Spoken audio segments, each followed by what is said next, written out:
All right. Ready? All right. Bills Mafia, Buffalo Fanatics. It's your boy. We're back. It's me, Rico, and my man, Bot, after a tough loss. Believe me showing my teeth like this, like I'm smiling, I'm not. But we got to be here to talk about it, to get through it.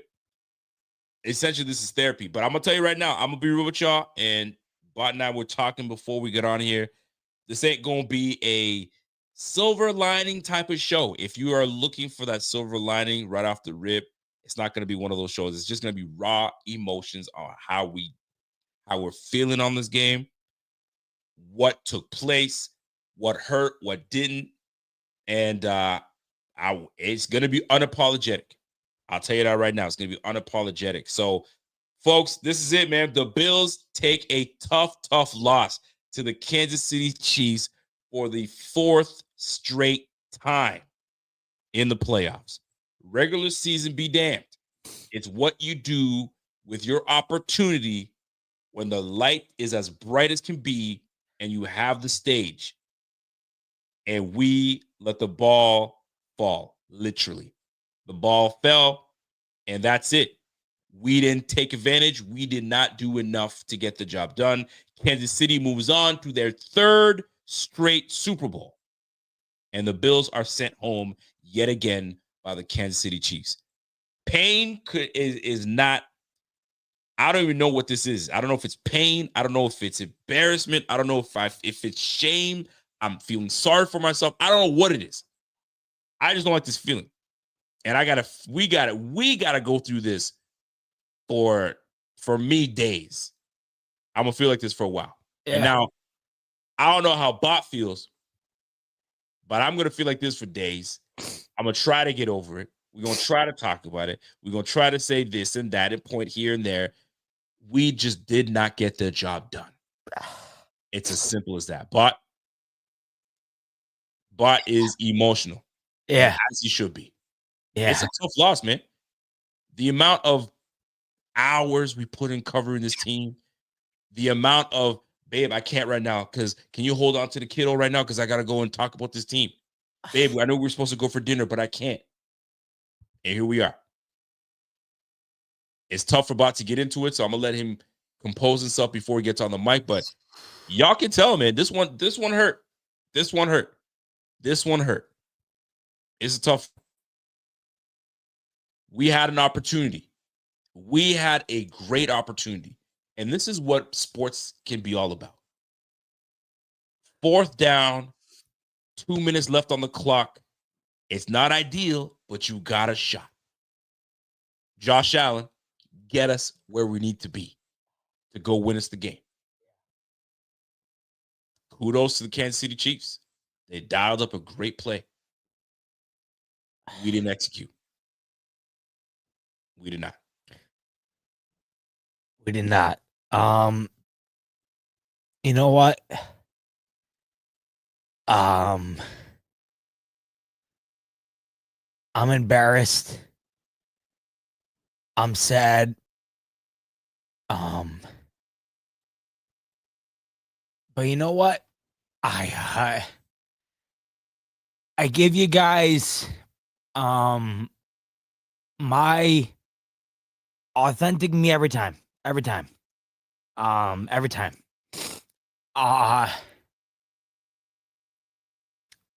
You know, I didn't shed a tear prior to this. We hit live and I don't know. It hit me like a ton of bricks. It's been over an hour. I haven't shed a tear. I've been really cool, calm and collected, but man, we hit the live button and you know, to face you guys who I know feel and you know, to those who don't feel the same as me, I don't care. It's those that I know that feel the same as I do. I know what you're going through. And listen, this is bitch shit. Sitting here crying about a football game, but man, this is a lifelong investment, right? a lifelong investment, and it gets to a point where you don't know how much more you can endure. This fan base has gotten to a point where they don't know how much more they can endure. I'm fully planted in the middle of that. And tonight was one of those nights that you're going to look back on, much like every other one of these nights, and you're just going to wonder, what if? The Bills are the definition of what if. I can't think of anything else in my lifetime that better fits the idea behind the question, what if, than these Buffalo Bills. And tonight it was another what if. And I know you. I told you on Friday night, I don't cry in losses. But damn it, I'm sorry. I'm sorry. I'm brought to a point now where I just, man, you know, we love you guys more than anything. And that's what brings me to this point. You know, we sit down with you every single week, multiple times a week. And if you know it, then you know it. We sit down with you every week. And if you're as invested as me and Rico are, then you know what this feels like. And it feels like ass. And when you look back at the past and you look at the present and you ponder on the future, it is hard to comprehend how this feeling will ever dissipate. It has been the same exact feeling for every generational group, whether you're my age, whether you're my dad's age, whether you're older than my dad, whether then you're younger than me. It is the same exact feeling. And tonight was one of those moments where it felt like maybe there'd be a chance to right those wrongs. And you went into this game feeling like the Bills had righted the wrongs of an entire year's worth of doubt. And it still didn't matter. And you're going to look back at tonight, much like you look back at the last few times these Bills have played the Chiefs. And you're going to feel the same way you feel every single time. And that's one play here, one play there. But ultimately, that's what makes the Chiefs what they are. And I cannot continue this show without saying that I have the utmost respect. I have the utmost... I don't even have the word to describe it. I have never respected nor admired an accomplishment quite like what the Chiefs have accomplished the last 7+ years. I'd be a fool to deny what we are witnessing. And even though we have been on the wrong side of it 4 times now, we are witnessing what might be one of the greatest feats in sports history.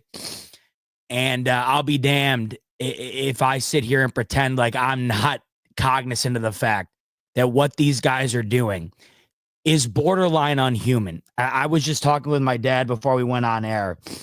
What these guys are doing is so beyond fathomable to me that it seems inhuman. It doesn't seem like the human element. It doesn't seem like what we go through on a day-to-day basis, just in life in general. It does not seem like what the day-to-day life experience for all of us entails could possibly culminate into the ability for these guys to accomplish what they do on a year-to-year basis. And they do just that. And I don't want to get it twisted. Our Bills were on the wrong side of things tonight. They've been on the wrong side of things 4 consecutive times against these guys in the playoffs. These guys deserve every single ounce of respect, praise, admiration, fill in the blank that they get. We have never seen anything like it. I'm not sure we'll ever see anything like it again. And it's very unfortunate that the best Bills team that I've ever seen in my lifetime is on the wrong side of what we're witnessing right now. And what I think we're witnessing right now might be the greatest dynasty in the history of American sports. My man, how do you follow up something like that? But listen, this is the rawness that you guys are gonna get after a game like this. After a game like this is the rawness you're gonna get. There's no pre-scripted. This is what we're gonna talk about. We're gonna talk about this. Nah, this is it right here, right now. When we win post game, It's raw reaction. You love to see it when we're jovial and we're dancing and we're having a good time. But this is the nasty side of sports. This is the other side. The other side is when your team doesn't get the job done, and how to pick up the pieces, where to start. And this is the tough part, is picking up the pieces and where to start to put them back together. And when you look at what we've been able to do all year, fantastic year by the Bills. We knew that. We saw how we started the offseason. We saw what we lost. We saw what we had to piece together and put some things together. We saw how the season started. And look how we ended, with a division title all the way up to the AFC championship, when no one thought we could make it here. However, we made it here. So at this point, this is where you got to get it done, knowing what's at stake, knowing who is across the field from you. And at this point, it hurts, because you can only imagine how the players are dealing with this right now. You can only imagine Josh, McDermott, Brandon Beane, right? Some of the guys that may not even be back here on the squad next year. It's a tough pill to swallow. However, we could have had it done. And I hate that we could have, would have, should have, all that stuff, but we had our opportunities and we squandered them. We didn't get the job done. Question is, where do you want to point at it? Now, if some folks, I've already seen it. Some folks are on this, it was McDermott's fault. Some folks are saying it was on the refs. I've seen it. I'm seeing it's on Kincaid. I'm seeing it was on the D line. Where was D line? We didn't get no pressure. At the end of the day, folks, what you want is for your quarterback to have the ball in his hands to go out and score. The same way that we can sit here and say, hey, Lamar, you didn't get it done. I know you turned the ball over twice. I get that part, but you still didn't get done. You got close, but you didn't get done. We've got to say the same thing about Allen. You didn't get done. And if folks are going to sit here and tell me this was a good game by Josh Allen, I've seen better. I've seen Josh dial in and have good games. This one is not on Josh, and by no means am I saying it's on Josh. But we had some moments where we're like, what was that? That's not like Josh. No. Why is he feel rushed? Listen. There was times where the moment felt big for Josh. Should we not open up the can right now that no one else is going to want to open up? Open it up. This is raw. This is it. Open it up. What's on your mind? This is the MVP of the league this year, in my opinion. And I stand by that. He's still my MVP. Josh Allen was the MVP of the league this year. I wholeheartedly believe that. The Bills are not where they are today without 17. In fact, they aren't in a 3-score game in the AFC Championship without 17. But I'll be damned if I sit here and praise 17 the way he played tonight. Last week, you, me, everybody, we sat and hyper-criticized what Lamar Jackson did against these Bills in the divisional round. But the one thing we can all agree on is that Lamar Jackson was good enough in the second half to win that football game. When you think about a quarterback and their performance in games like these, you often think about specific circumstances, the end of the game, specific drives, whatever. Josh Allen was not good enough tonight. Josh Allen was not an MVP caliber quarterback tonight. To be 100% honest with you, Josh Allen was completely outplayed by number 15 on Kansas City tonight. There's no question about it. In fact, this Buffalo Bills offense didn't seem to have the mojo that we're used to having until they started pounding the ball and removing the football out of Josh Allen's hands this evening. And I'm seeing comments lining up right now as I knew I would. You're wrong, Z-Bot. You're wrong, Bot. No chance. And I knew that was on its way. I knew that was going to be lined up for me, and that's fine. That is 100% fine. And the reason I knew that was coming is because Josh Allen is the reason we're here. And we would never have been here because of 17. And I couldn't disagree with that if I tried. This Buffalo Bills team is built around 17. The only reason they were here tonight is because of 17. The only reason they had a shot tonight is because of 17. But unfortunately, when you are playing against the modern day Brady, when you are playing against the guy who, let's face it, folks, I mean, you're ready to face reality? Because I am. This is probably the best we've ever seen. I've never seen anything like this. You know, Tom Brady and the Patriots, I thought I would never see anything like that, and we're witnessing it in real time. This Chiefs team is unlike anything we have seen in modern history in professional sports. You can go ahead and deny it all you want. Go ahead and lie to yourself. That's fine. If that makes you sleep better at night, I'm with you. I need something that's going to help me sleep better tonight. I'm with you. I'm with you. But I'm not willing to sign up on that. What this Chiefs team is doing is unprecedented. 7 consecutive AFC championships. What this team is doing, I've never seen anything like it in my entire life. And I witnessed this Tom Brady-led New England Patriots team terrorize the league for 20 years. This is different. This is insane. In fact, I was talking with my dad prior to this show. We sat there and you know, pretty much dead silence. And we wondered if you have ever experienced anything in your life as inhumane as what you are experiencing currently with the Kansas City Chiefs. I cannot relate what is happening with Kansas City to any other humane achievement in my personal lifetime. Maybe you got something. That's fine. That's great. Let me know in the comments. I'd love to see it. This is unprecedented. This is historic. And as much as I want to shit on my Bills for blowing yet another one, man, oh man, I got a tough time not praising these Chiefs for yet again pulling off another one. I mean, are you kidding me? This team hadn't scored more than 30 points all year long. What do you know? They finished with 32. This team all year long had not been able to score the ball the way that they did tonight. What do you know? They pull it off. This Kansas City football team, we have never seen anything like it in our life. I'm not sure we'll see anything like it again.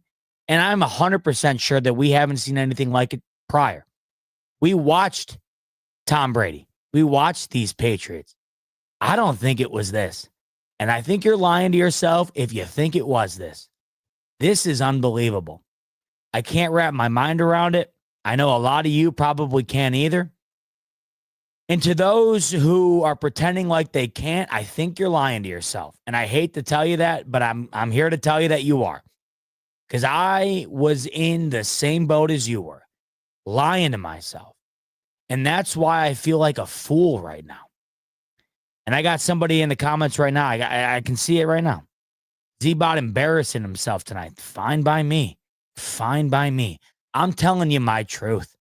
I'm telling you my truth. And whether you disagree with me or not is fine by me. I could give a rat's ass. I'm telling you what I find to believe the absolute truth in the current reality in which we sit in. That team that we're watching might be the greatest team in the history of American sports. And the Bills have been on the wrong side of 4 opportunities in which this team is used to capitalize on making themselves the best team in sports. We watched them again tonight. There's no argument to me that the Bills did not have the better team on the football field. Go ahead and let me know in the comments as to how you thought the Chiefs were the better team going into this game than Buffalo. But you watched how this game went down. And it went down exactly how every game has went down prior to this And I'll be honest with you, this is going to go down every game in the future until I'm proven differently. This Kansas City Chiefs team, I have never seen anything quite like it. Situationally, this is the most dominant organization, the most dominant franchise I have ever witnessed. And unfortunately, the Bills found their ability to become a powerhouse in the midst of what we're currently witnessing. And that might be the greatest dynasty in the history of sports. And this Kansas City Chiefs team, who averaged 22 points a game, this Kansas City Chiefs team, who didn't score more than 30 points this entire year, found a way to go into this game, do exactly what nobody thought they would do, and win the football game, is everything that I have to go back to in order to prove my point that this team is unlike anything we've ever seen. And I got a lot of criticism about my Buffalo Bills, but I gotta give credit where credit's due. This Kansas City Chiefs team deserves it. And if you're denying that, I think you're out of your mind. Rico, I don't know how you feel. I'll get into it. I wanted you to get your rocks off, because sometimes when you do a podcast, when you're with someone, sometimes you got to let your bro go, and what's on his chest, he's got to get it off his chest. And right now, that's his raw feeling. And although there are some things that Bot said that I'm 100% with him, but I also look at Josh Allen's performance as he's been better. He's been better. We've seen him do better things, but today wasn't his best. However, Josh gave us an opportunity, and it sounds like, yo, weren't y'all saying that, yo, Lamar didn't get the job done? You're right, he didn't get the job done, but he still gave his team an opportunity. It was about who can help him on the other end. And let me start with this. We talk about team stats. We talk about the things that where we weren't our best and where we needed to improve. One thing that we've talked about time after again. Can we get it done on third downs? At the beginning of the year, we were trash on third downs, hitting for 35%. We improved. We got to number 7 in the league, hitting on a 44%. Today, 5 for 14 on third downs, 3 and outs. We can't do that. There was a point where the Kansas City Chiefs never punted. I'm going to get to the other side of the football, but I'm going to talk about what we did on offense. 5 for 14. Not going to do it. The tush push. There comes a time where, Joe Brady, you've got to put your quarterback in the best position possible. Knowing defensively what Spags can do and will do, you've got to put your guy in the best position. The first tush push, when we saw that get busted, we're like, whoa, what took place? Crashed it, didn't work whatsoever.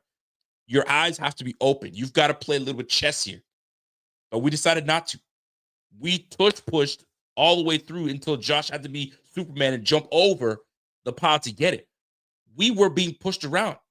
There comes a time where you've got to call something else to help your offense keep the ball moving. However, we converted 4 for 6 on fourth down. Let me keep rolling. The run game. Last time the Chiefs and the Bills met up, I believe James Cook had 9 carries for 20-plus yards. Not going to cut it. There was a point where we almost abandoned the run game until we came back to it, and that's what actually got us back into the game. Ball out of Josh's hands and into the run game. That's how we needed to have some balance. We weren't balanced at first. We were actually unbalanced. We had to get balance back. Here's another part. We made trades this offseason, to better our receiving end. I feel that the receiving crew let Josh down yet again. And it's crazy to me to say it, because we put 29 points up. Josh threw for over 230 yards. But yet, when you look at guys that needed to step up and needed to help Josh out, in the end, you didn't come through again. Kincaid. Oh my! You want to go there right now? I'm gonna Kincaid. We needed more from you. Second half of the season. Hold on. You know what? Let's talk about it right now. Because I got to tell you, Rico, the amount of similarities drawn to last week's victory over the Ravens can be equated to right now. Nobody wants to hear it. Go back and watch that fourth down. I completely listen. Listen. When I tell you, I am of the most undeniable belief that Khalil Shakir was wide open on the route that it felt like that play was designed for. Probably should have gone to Shakir. Okay. Besides the point. That ball is in Dalton Kincaid's hands, folks. In his hands. And let me just say before Rico hits the play button on what I'm going to vomit over, because I've watched this 10 times now. Let's travel back to a week ago where all of us wanted to give the Bills the utmost praise in the world for beating the Ravens, as did I, and I still do. The Bills earned that win. Bills earned that win. But I'll be damned if the Chiefs didn't earn that win tonight. This play in particular, however, it's right in his hands. It is right in his hands. And to be as frank with you as I possibly can, this drop by Kincaid, in my opinion, in my lifetime, will be up there with the 13 seconds, with the wide right part 2, with whatever you fill in the blank. Because unlike the play last year on 2nd and 9, where Stephon Diggs is wide open and Josh Allen decides to go to Shakir in the end zone and it doesn't work out, you can look back on that and say, well, God dang it, Shakir was wide open. That's why I went with the play that I went with. You can do the same.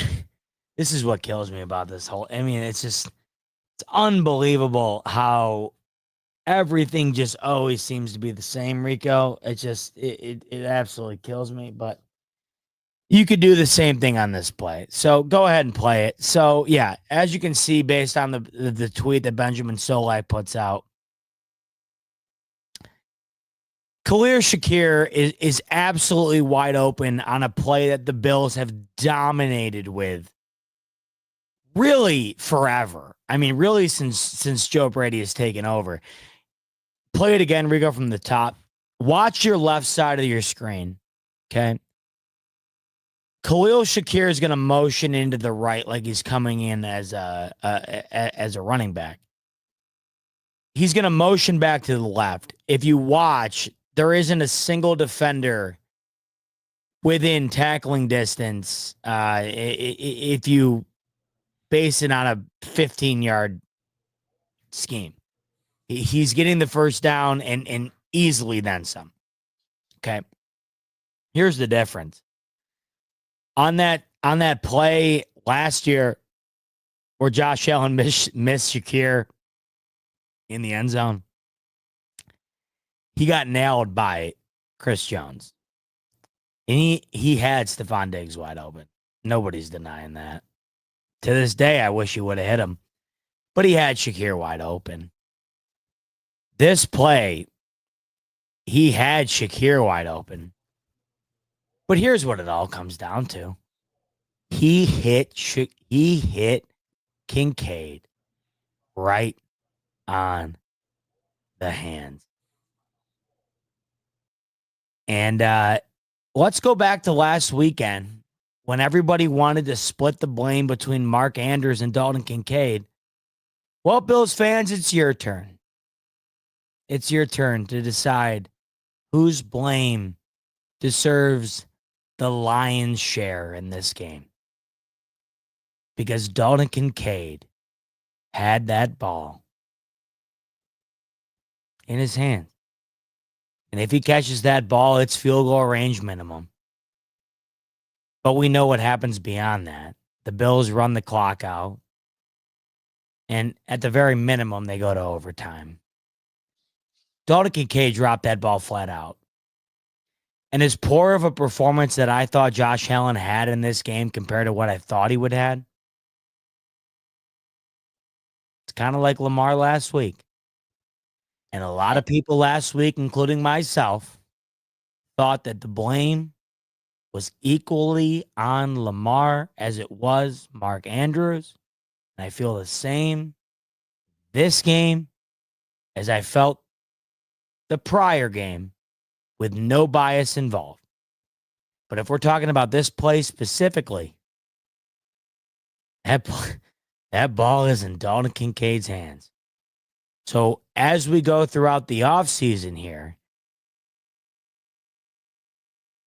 last year to me isn't comparable to this year because this year, Dalton Kincaid had that ball in his hands.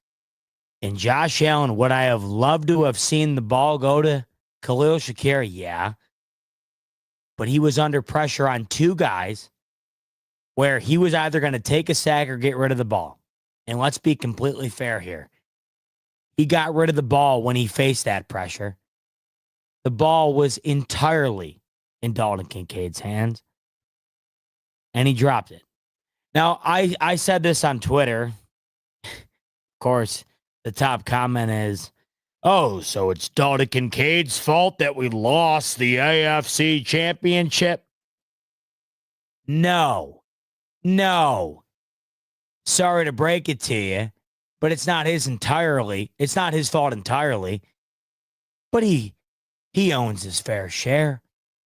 And that play will be the play that we will go back to, much like we go back to the play last year where Shakir was wide open in the end zone and Josh Allen got knocked by Chris Jones. This will be the play. The only difference is the ball was in the hands of a Buffalo Bills player who had a chance to receive it. I'm not going to sit here and put the blame on a single person. But that ball needs to be caught. Rico, would you agree with me or no? Listen, everything you said was spot on. You got to catch the ball. But there is a but. You got to give credit to Spags. I've been saying it all week. Spags, I don't know what it is about this brother, but he finds ways to dial things up that puts us in a bind. Last year, Chris Jones, individual play against Deion Dawkins, you can't stop it. This one right here was a tough one. Because even Romo was like, that sneaky one. They brought the corner blitz. Untouched. Josh, if he had time, would have most likely hit a Kincaid, or he would have hit my man in the bubble screen to the outside. But that blitz was in his face so quickly, he had no choice but to move. So Josh, having all that pressure in his face, he still made a play. Does Kincaid have to make that catch? He absolutely does. He absolutely does. Now, where we went wrong is we were putting ourselves, and it's crazy for me to say this, but we were putting ourselves in positions where 3rd and 1, 2nd and 1, and it forces us to get big and try to get into this big on big, and we were losing all the time. We were losing. It felt like we were losing all day. So it's tough to sit here and wallow on the offensive side of the ball. But I want to flip it a little bit. And I'm going to flip it, and then we're going to go into the super chats because there's quite a few super chats. People want to get their views off, and we're going to talk about it. Defensively allowing 32 points. Hold on though. Before you do that, ideal. Do you genuinely, in your heart of hearts, Rico? Yeah. You genuinely think the blame is that much more on the defense than it is the offense? What do you think I'm going to say? Of course it is. We allowed 32 points. Okay. We allowed 32 points. We have to look at it that way. Fair enough. We allowed 32 points. I disagree. I disagree wholeheartedly.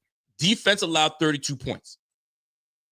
Always constantly putting Josh in a stress position to put it back on.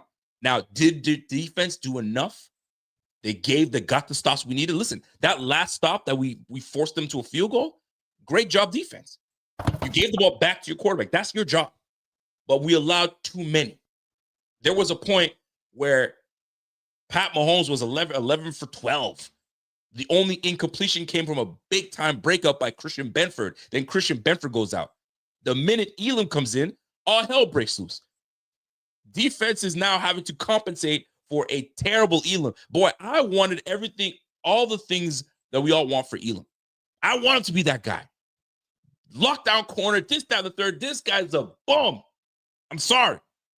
He's a liability, and he was. But there wasn't anything we could do about it. So Josh Allen's constantly having to come from behind. Pause. But you catch what I'm saying. So as much, we are always in control when we're ahead of the curve, right? We're not having to come back. We're the ones putting the pressure on the opposition. We were the ones on the other side where we had to make the play. At the end of the day, we didn't get it done. We did not get it done. Josh had some moments where I'm sure he said, I shouldn't have done that part. I shouldn't have done. There were some moments that Josh, like those early passes in the beginning where Josh was a little uneasy. No, you can't have that.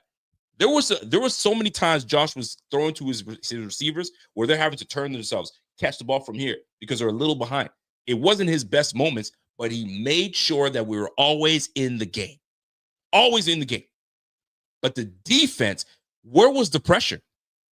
There was a point where my man was just, he was 16 for 20. What was he today? 16 for 22? 18 for 26. 18 for 26, my guy. So there comes a time where you're like, nah, the defense didn't do enough. Now, did they, and it always came down to, can the defense not be the liability? It's always come down to that. Did they make some stops? Yes. But there was too little too late. We needed some stops right from the beginning so we can keep this thing going, edge to edge. At one point, we were down 21-10. It was Josh that willed us back in to make it a close one. But at the end of the day, man, there's not one place that you can point the blame. Josh didn't have his best game, but he kept us in the game. Defense didn't have their best game, but they kept us in the game. Special teams did what they were supposed to do. We did allow a big time return. We hit our field goals. It's just a culmination of a whole lot of things. One quarterback made more plays than the other. It's what it comes down to. The ball's in your hands, Pat Mahomes, what you going to do? First down. How many times did we let Pat Mahomes break contain? Because we weren't disciplined enough on the defensive front, which is pissing me off. Because you have Greg Rousseau, he was non-existent today. It really felt like this brother was non-existent today. AJ Epinesa, not a peep. Defensive interior were doing their thing, but on the outside, bro, we broke contain. Pat Mahomes today, 43 yards running, 2 rushing touchdowns, walk-in touchdowns. Nah, let me ask you something right now. Have I been out of pocket with what I've said? No, listen, you're not out of pocket. Don't let the chat get to you, bro. You're in your let it out the way you're supposed to. No, it is. It's getting after me. And this is where I hate that it does. How are you out of pocket? I knew this was going to happen. I knew this was going to happen. What? Because people disagree with what you're saying? So be it. No, I knew that absolutely zero blame was going to be put on this offense, and I've had enough of it. I've just had enough of it. I mean, I'm watching this chat just unfold. You know, everybody's telling me I'm off my ass. It's unbelievable. It's unbelievable to me. Because they think that you're blaming solely Josh Allen and the offense. No, yeah, that's a joke. I just think you're off your fucking ass right now, currently. Pardon my language. But I think you're out of your damn mind right now if you think one unit deserves the blame on this loss. I'm sorry. Rico, do you agree with that or no? Not one unit. That's exactly what I'm saying. It's a shared blame. You can't just put it on the offense. You can't just put it on the defense. You can't even put it on Sean McDermott. You can't put on special teams. This was collective. We collectively lost this game. There wasn't enough plays made on offense, not enough plays made on defense. And coaching-wise, there were some moments that we dropped the ball. Joe Brady dropped the ball in a couple moments. He didn't put us in the best position to succeed. Defensively, we weren't put in the best position to succeed on certain plays. That's the beauty of football. That's the beauty of football, man. At the beginning, in the first half, we were outplayed, we were outpushed, we were outmuscled. It wasn't our best half, but we also know that we make our adjustments in the second half. And that's where we went completely, we regained ourselves. So for y'all trying to get on my man, he's just right. His mind is just right. He's just in a moment where, he's not going to give the cookie cutter nonsense. If he feels that Josh didn't play his best game, it's the facts. Josh did not play his best game. If you asked Josh, you think you could have played better? He would have said, absolutely, I could have. Could have been some throws I could have made better? Yes, absolutely. Could have been some checks I could have checked out of? For sure. He's got the ability to make these checks, but he stuck to it. But the defensive unit did not do enough. There were some moments where Matt Milano made some good plays and Matt Milano was lost. You know what I mean? There were some moments where Elam should have been where he's supposed to. He's sitting here pulling face masks, yanking on a player, holding a dude. Like, altogether, we did not make enough plays on the offensive side or defensive side of the ball to win this game. And that's why we're in this position that we're in right now. Do we have lots to work on? Hell yeah, we do. Do we have a lot of changes to go through? We absolutely do. But I'm going to tell you right now, man, when you look at it from afar, when you open your eyes up a little bit, you got to look at what Kansas City did to us. And there were some looks that the defense put on that we weren't able to decipher. That's what it comes down to. But at the end of the day, folks, what always matters is we would be sitting here singing Josh's praises if he had 2 minutes to go. Like you said, that's your MVP, right? 2 minutes to go. You got the ball, Josh. Go get it. Go get it. 4th and 5. Back from, 2-minute drill. This is it. This is the game. He gave the team an opportunity. And always, what it always comes down to is Josh was let down. Josh was let down.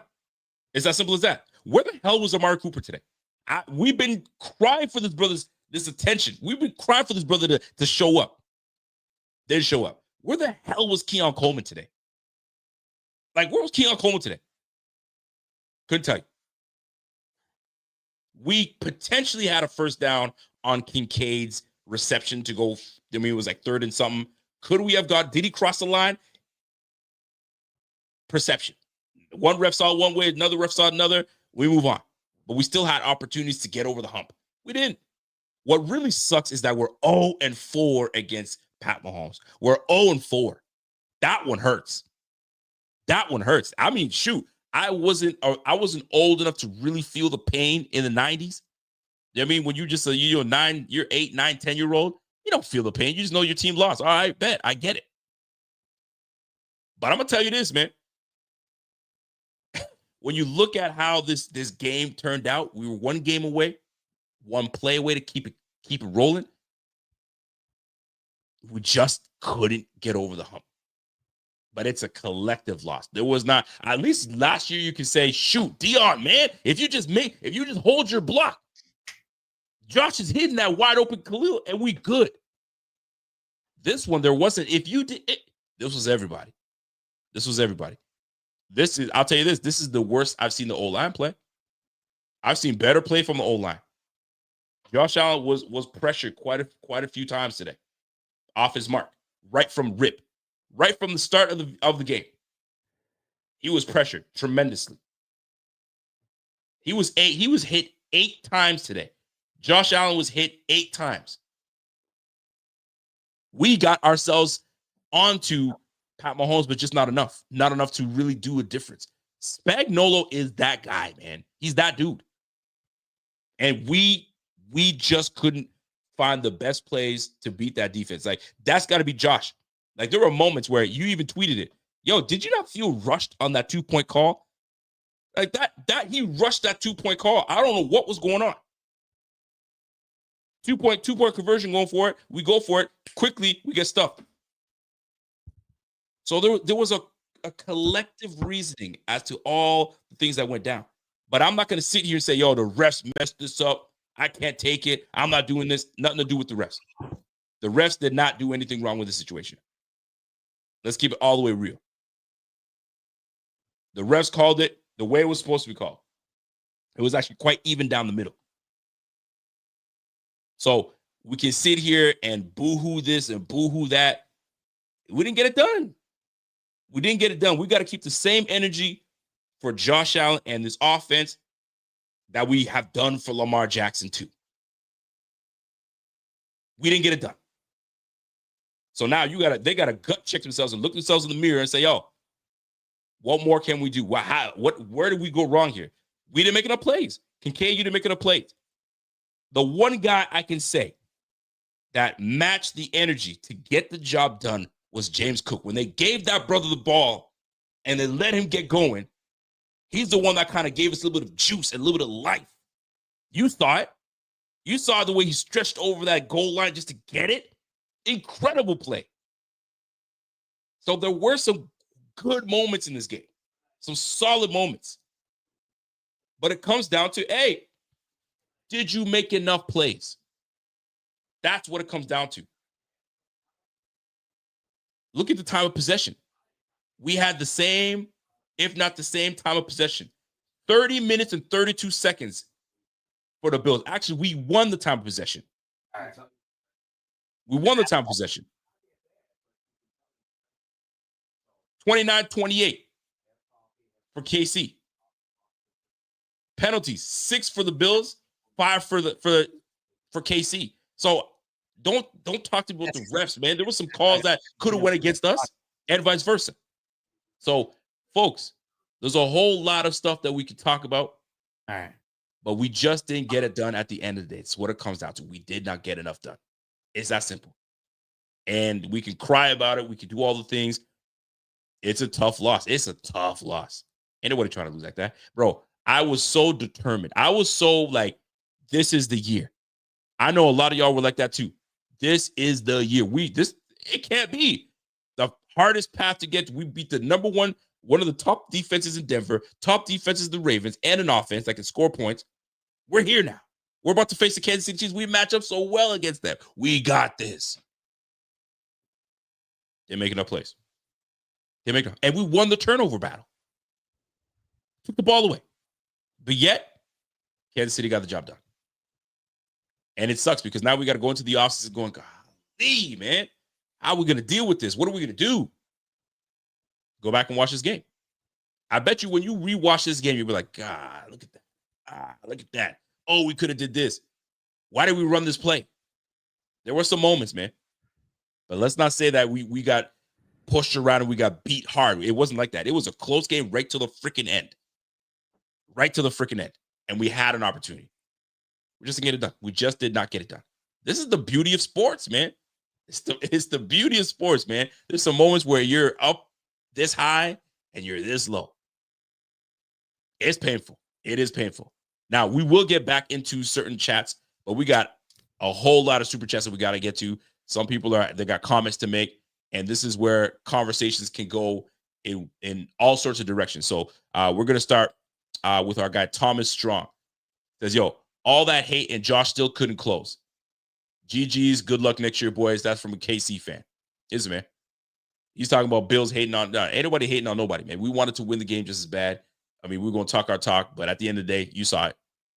We didn't get the job done. And y'all, KC got the job done. So they got to go and face them boys over Philly. It's tough for us, man. Dan Echo. Salute to my man, Dan Echo, with that super chat. He goes, yo, endless pain. And it feels that way. It really does.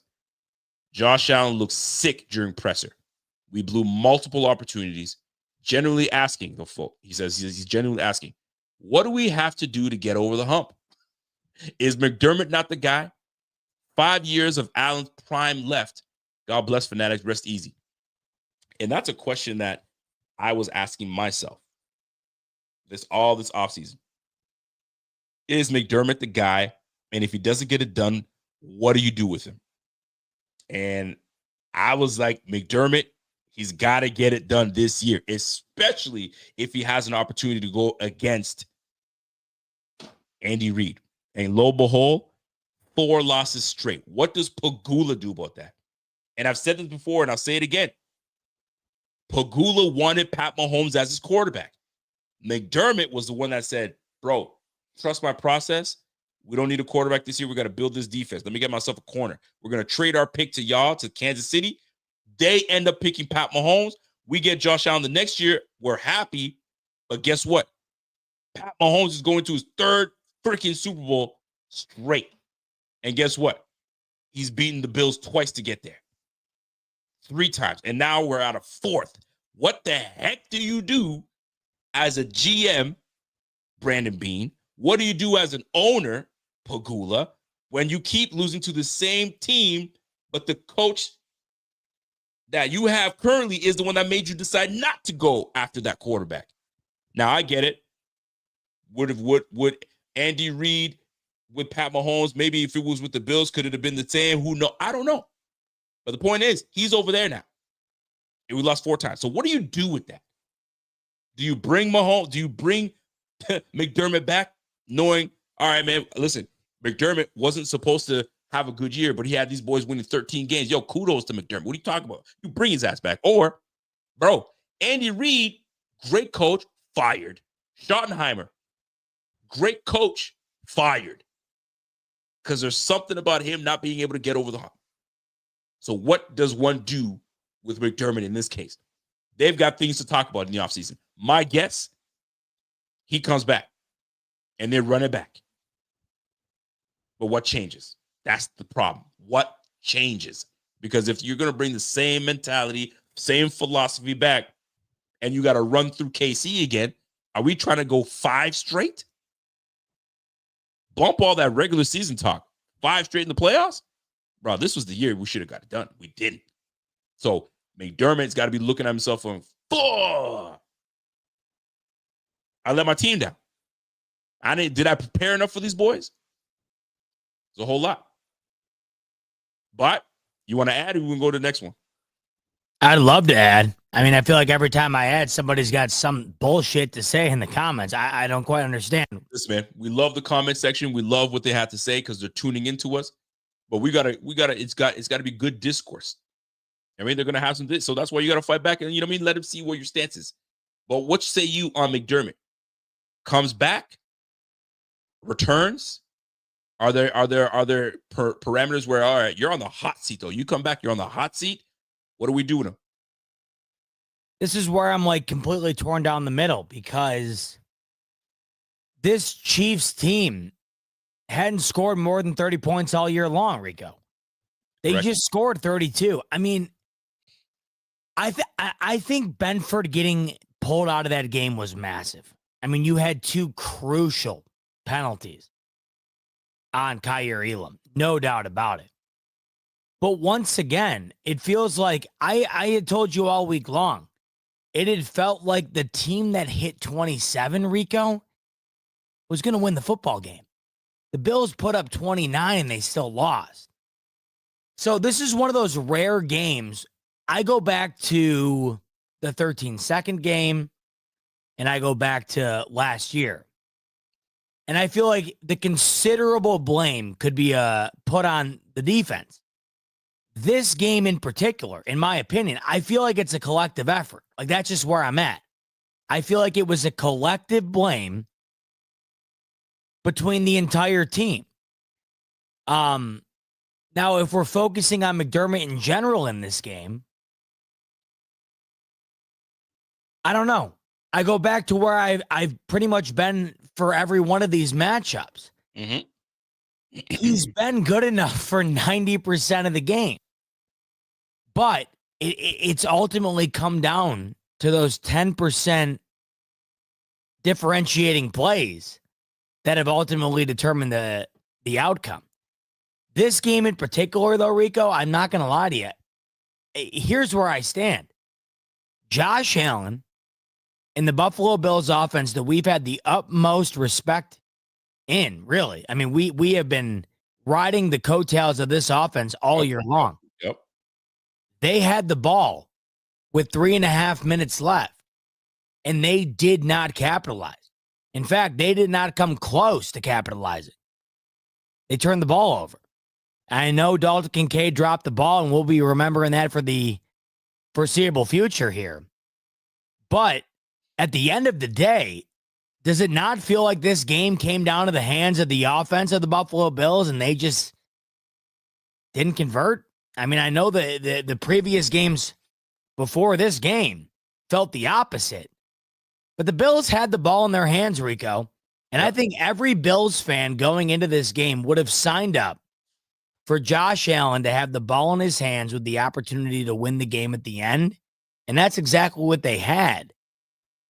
And, I mean, let's be honest here. It burned out bright, and they lost the football game. They have not had that opportunity in the last two games that they have played against the Kansas City Chiefs. They had that opportunity in this game. And I don't give a shit who you want to put the majority of the blame on. I don't care about that.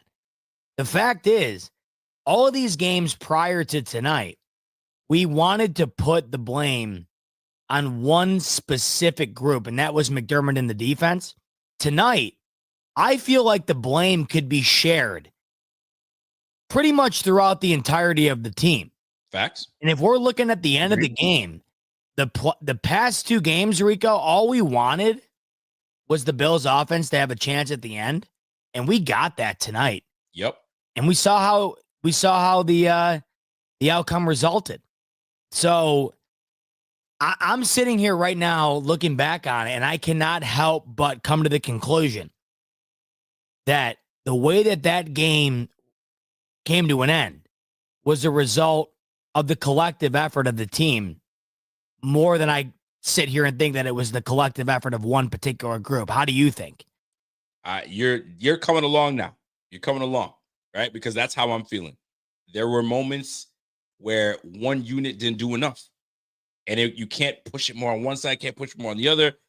It's just collectively we did not do enough. So it sucks because I saw a comment referring to McDermott. Did McDermott hit his ceiling? Is it a wrap for McDermott? That's as far as it can go. It just comes down to it. It's a great question, and that's something that Pagula and Bean will have to talk about. I can't see them moving on from him. I think he comes back. By the way, Cass comes in with a shout out, says, shout out to my fellow 80s babies that are just numb to the pain at this point. Listen, man, I'm not trying to be numb, man. I don't want to be numb. There comes a time where we want to win. We want to win, man.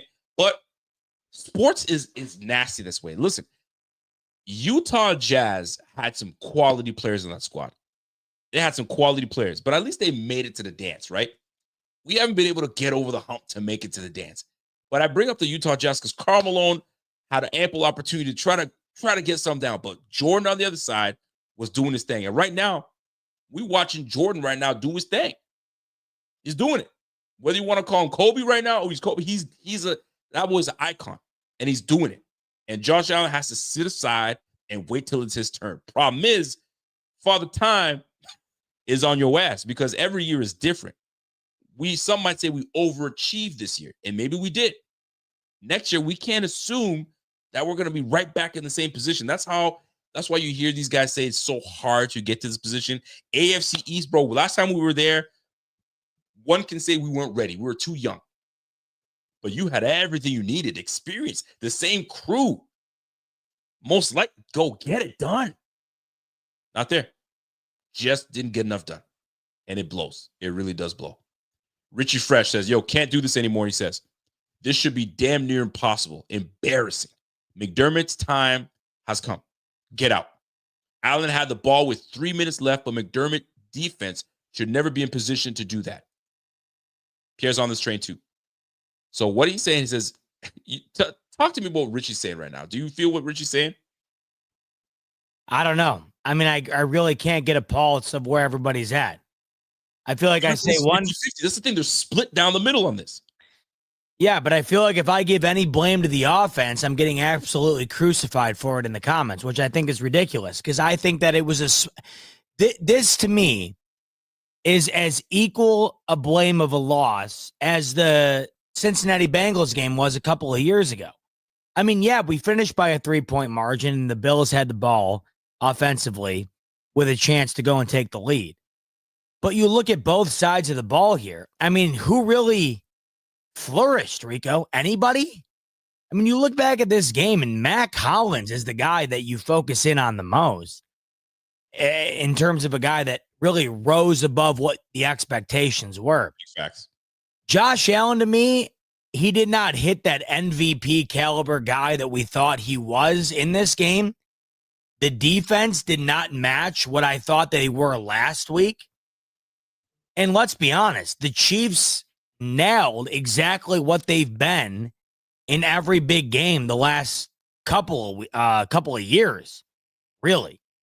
So I look at this game, I have a really tough time honing in on sharing the majority of blame on one side or the other. I don't know how you feel, but this is one of those rare games in the last probably 7 years here where the majority of the blame seems like it deserves a decent pie chart in terms of who kind of contributed to how this game went down. I mean, I don't know how you feel, but that's kind of where I'm at. Well, I'll tell you this. Abby comes in and says 100% on the refs and Elam penalties and 2 calls. No, that's ridiculous to me. That's just absolutely ridiculous. And that's why I said people are very much mixed on how they see the game and how they perceive the game, right? There's some folks that are saying, yo, defense didn't hold it down because if they did, then we'd have a better opportunity. Offense didn't get enough done. Defense held a Super Bowl winning MVP type caliber quarterback, did everything they can to give you back the ball with time on the clock, and you had your timeouts, go get it done. Offense going to get it done. So there's so many ways you could look at this, honestly. BK says, of course, Worthy led all receivers in yards. I mean, that was in the first half. He was doing his thing. Can't hate on that. No question about it. Brandon Wright says, yo, out-coached, plain and simple. Reed took McBabbage to the woodshed. Brady was awful. I had no idea what was going on out there with play calls. It was atrocious. How did you feel about Joe Brady's play calls in this game?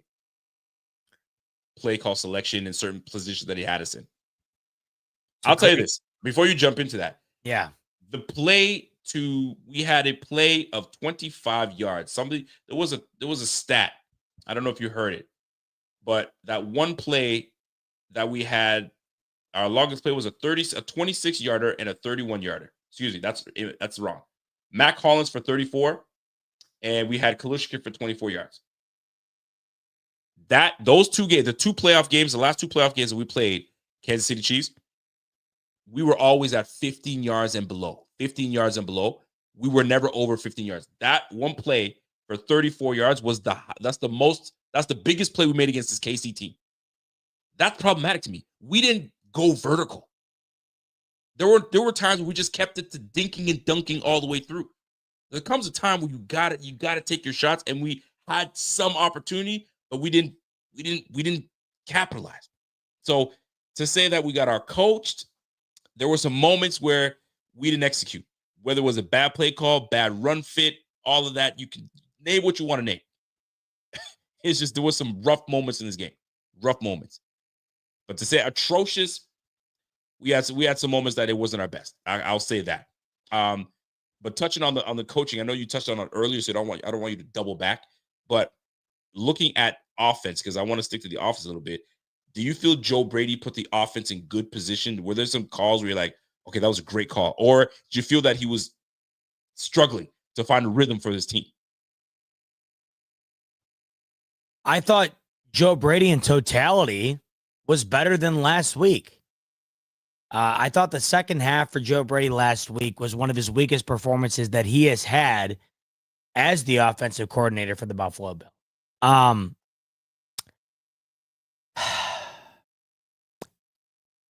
Man, Rico, I'm struggling with this. It's okay.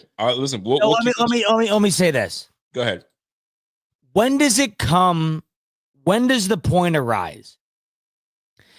When you realize, much like all of us at home realized, wow, this tush push, man, it ain't as dominant as we thought it was.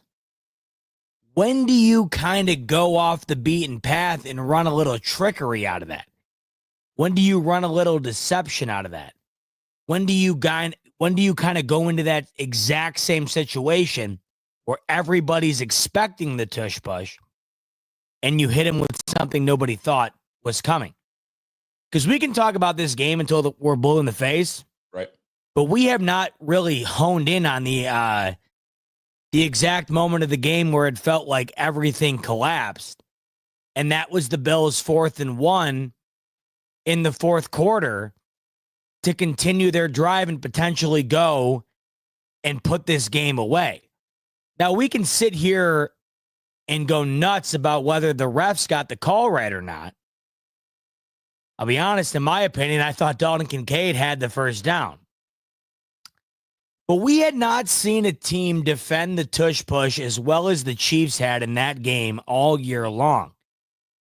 And I found it a bit troublesome that Brady had no counter to it, Rico. He didn't. The only answer was, let's continue to do it. And obviously, hindsight's 2020. We can sit here and blame every single play call on whoever we want to. But up until that point, Rico, they had stopped it multiple times. And when they had converted, man, was it not by like a half an inch? That point of the game, I'm not going to try to sit here and be like, hey, if I was the OC, I would have done this. But I can't lie to you, Rico. Up until that point, KC had given you every reason to believe that tush push was not going to work the way it had worked all year long.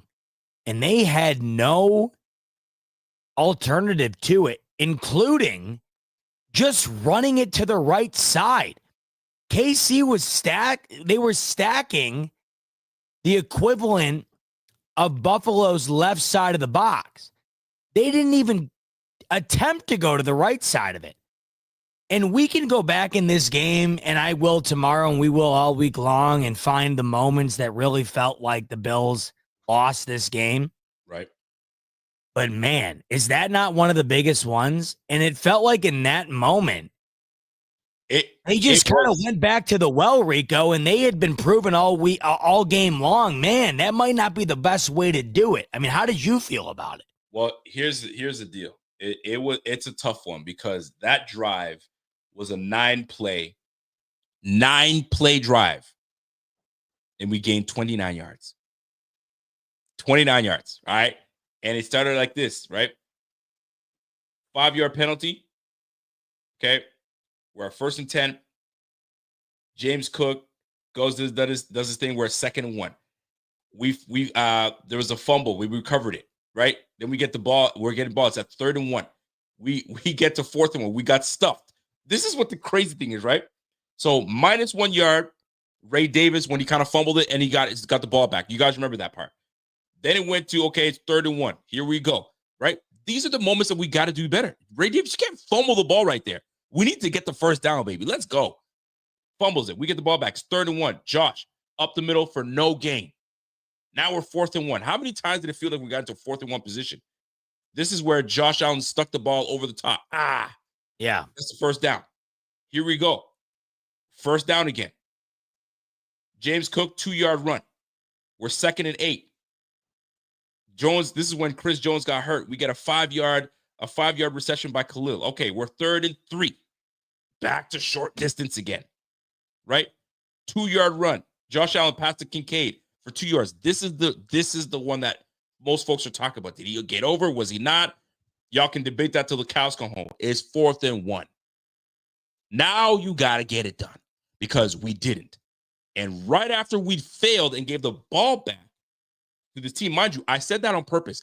We went 9 plays for 29 yards. We hardly moved the ball. And we gave these guys the ball on a short field. Bang, bang, bang. Touchdown. They're up 29-22. That's where we're like, But guess what? We still had fight. We came back into the game, 29-29. But those moments right there is what we needed. We needed to get the ball and move it and keep going, but we just didn't do enough on the offense side of the ball. Like I said, O-line has played solid all year. This wasn't their best game as a unit. Spencer Brown was having some trouble on the outside. Deion Dawkins was getting pushed around a little bit. We just didn't play well as an offensive line. The offensive line wasn't great today. So I bring all those sequences up because that moment in time, the Kincaid short and the downs, give it back to Pat Mahomes with a short field. What do you think is going to happen? He's going to capitalize. And that he did. It was tough. Also, Army has me stationed in Kansas. As Boston native and Patriots fan, I feel for Bills Mafia, man. Y'all may hate us, but I root for y'all's success. Heads up. Listen, man. These losses always hurt, especially when you make it far into the playoffs like this. They always hurt. At least you suckers can say y'all won some Super Bowls. We still waiting to get our own. Rich Pierce comes in and says, yo, can we just admit McDermott is just a modern-day Schottenheimer? And why the hell did we not use Cook more down the stretch? Kincaid is so underwhelming, man. It's easy for us to say these things right now because we lost the game. But there are some truths in what you're saying. There comes a point where you're like, yo, I'm looking at the results because this is a results-driven business. You give me the results during the regular season, which is great, fantastic. But the results that we really need, this franchise needs, we're not getting it done. And this is 4 straight times. I can't, as an owner, sit here and watch you keep doing this to my young protege. Quarterback that is probably up for renewal on his contract soon. There was a tweet by my man Rev, and Rev knows it. Rev's like, yo, is there a point at some point where Josh is like, yo, I keep losing to the same freaking team the same way every time. Is the leadership in this place? Do I even bother resigning? Do I go and take my talents elsewhere? That's big chatter. I don't think it's going to happen. I think he's committed to this squad and he wants to do well with it. But golly, man, when people start losing too many times to the same damn people, you start wanting to say, hey, man, is this the right coach for me? Is this the right leadership? I love McDermott, but is he the right guy for me? There's going to be a lot of conversations about that. But when you hear people say, is this the modern day Schottenheimer? And it goes back to coaching. Is the match that the matchup for Allen and McDermott has it run its course, or is that something that's just going to continue to go until they just get over the hump? You just got to get over the hump. What are your thoughts on that? And it's going to sound like we're repeating this because there's going to be a lot of people asking those same questions. I mean, I don't know. I'm risking myself getting destroyed as much as I have all night, but I just thought that game was as much on Allen as it was on anybody. Stick to it. Stand on your business. I don't know how you're Allen walking into the postseason meeting and demanding anything based on the way that game went down. Okay, so let me ask you this then. Let me push back on you. Okay. All right, because you're on Allen. So I think I'm doing disservice to the chat if I don't push a little bit on you right now. So you feel that it's a lot on Allen. Where do you feel Allen gave this game away? Where was it that he went wrong? Where do you feel like, fuck, Allen, right there, man? How'd you threw that pick? But no, he didn't throw a pick. You fumbled that ball and you let he fumbled, he got his own ball back. So talk to me. Where is it in this game where you felt, right there? Unless you don't feel it, it's just a culmination of unexecutable plays. Or was there a moment where you're like, there it is, Allen to get the job done, and this is why? Well, and I'm pushing back on you on purpose. No, I get it. But let's not overlook the first 2 plays of that game. I mean, 2 of the first 3 plays of that game. Those were 2 interceptions in any other game. I cannot fathom how they weren't picked off. Josh Allen also fumbled the ball 3 times in this football game. I mean, you go back and look at it. There were like 5 turnover-worthy plays for Allen throughout the football game. I gave him all the praise in the world for the second half, but if we go back to last week, right, it feels like it's the exact same comparison to what we were doing with Lamar. Lamar was awful in the first half. He was extraordinary in the second half. And we all agreed that Lamar deserved the lion's share of the blame in that game. And I feel like tonight, as bad as the Bills' defense was, which they were, as bad as the Bills' offensive line was, which they were, it felt like Allen was right up there. Allen didn't turn the ball over twice. Lamar did. So how can we sit there and say about Allen? There's one play in particular, Rico, that comes to my mind. Talk to me. This is what I want. Do you remember the play to Curtis Samuel where it was thrown at his legs? Right. Left sideline. Left sideline. I think Curtis Samuel right now is still running if Allen hit him in stride. That felt like it could have been a difference in the football game. That play in particular, I go back to. I don't know why, but it felt like it could have been a major difference in the football game. You watched this game in totality, though. Did it not feel like Mahomes had more command on the game than Josh Allen did? No question. 18 for 26, of course. He was dialing. He was just way more in command. But I'm not sitting here saying that the entirety of the blame is on him. There's no question about it, like, no doubt about it. This is where I feel like it's one of those unique situations where the blame is uniquely spread across the entire football team. Because I thought the defense was just as much as to be blamed as the offense. But there were certain moments, Rico, where I thought Joe Brady was to be blamed as well. I just kept going back to these 4th and short situations, and I was waiting for the unique play call, Rico, and we really never saw it. And I was wondering on that final attempt where I think we're all going to go back to and we're going to focus in on it. We're going to say, man, that felt like that might have been the difference in the game. It felt like that is where Joe Brady was going to dial up the unique play call, and we didn't see it. I'm not sitting here by any means and telling you Josh Allen played a poor football game. I don't think Lamar Jackson played a poor football game last week. Josh Allen didn't turn the football over either, and that is crucial. That's crucial. But I think any level-headed Bills fan would watch that game, which I feel like you feel the same way, Rico. You'd watch that game, and you would argue that's not the same Josh Allen I've seen throughout the year. Would you not agree? There's a lot more pressure on this one. So yeah, there's some moments where I'm like, I need Josh Allen to, rip that, get turned into Superman. And there was moments where he held on to Clark Kent a little longer than turning into Superman. So yeah, I can agree on that. I can attest. But he also had Spags that is freaking kryptonite. Spags is that brother's kryptonite. When it comes to the playoffs, bro, how do you get over the kryptonite? I don't know. I can't tell you. Let's go to Christopher Wheaton. Christopher Wheaton says, I just want to say, go ahead. Similar to Lamar last week, and this is where it's crazy, the similarity.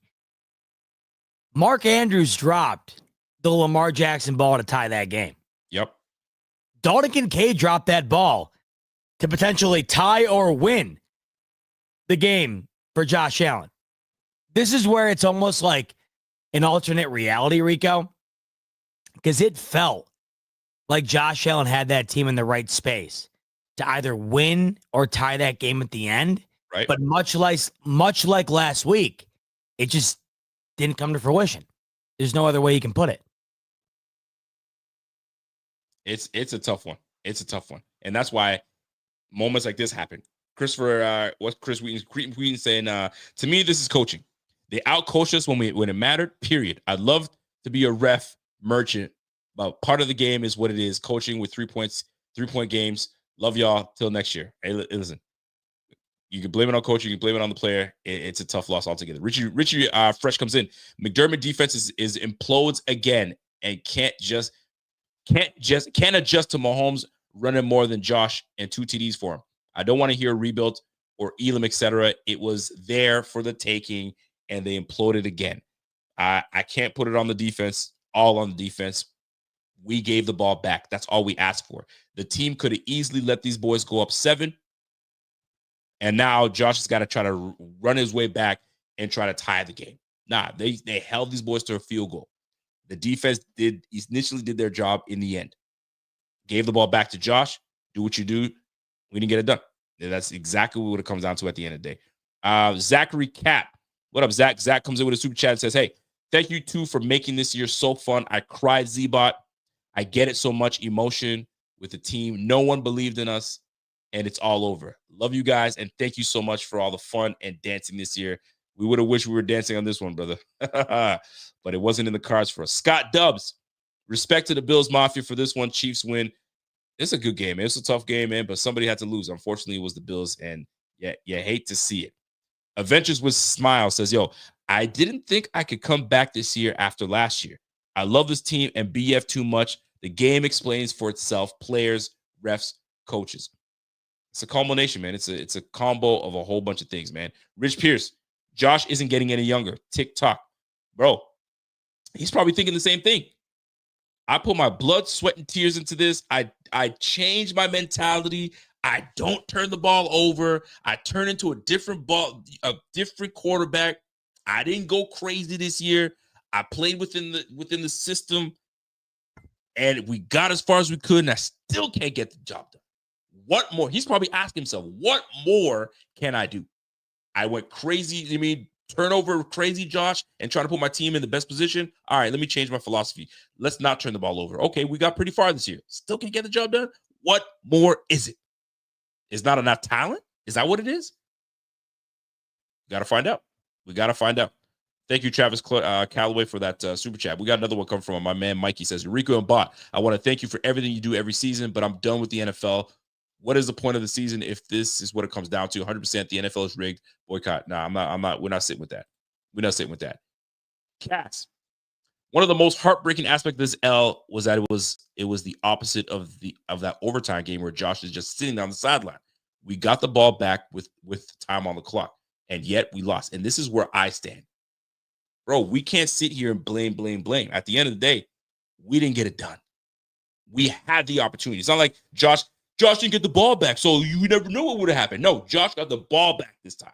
This is what's blowing my mind. I'm reading the chat here, Rico. I'm getting eviscerated. I don't understand it.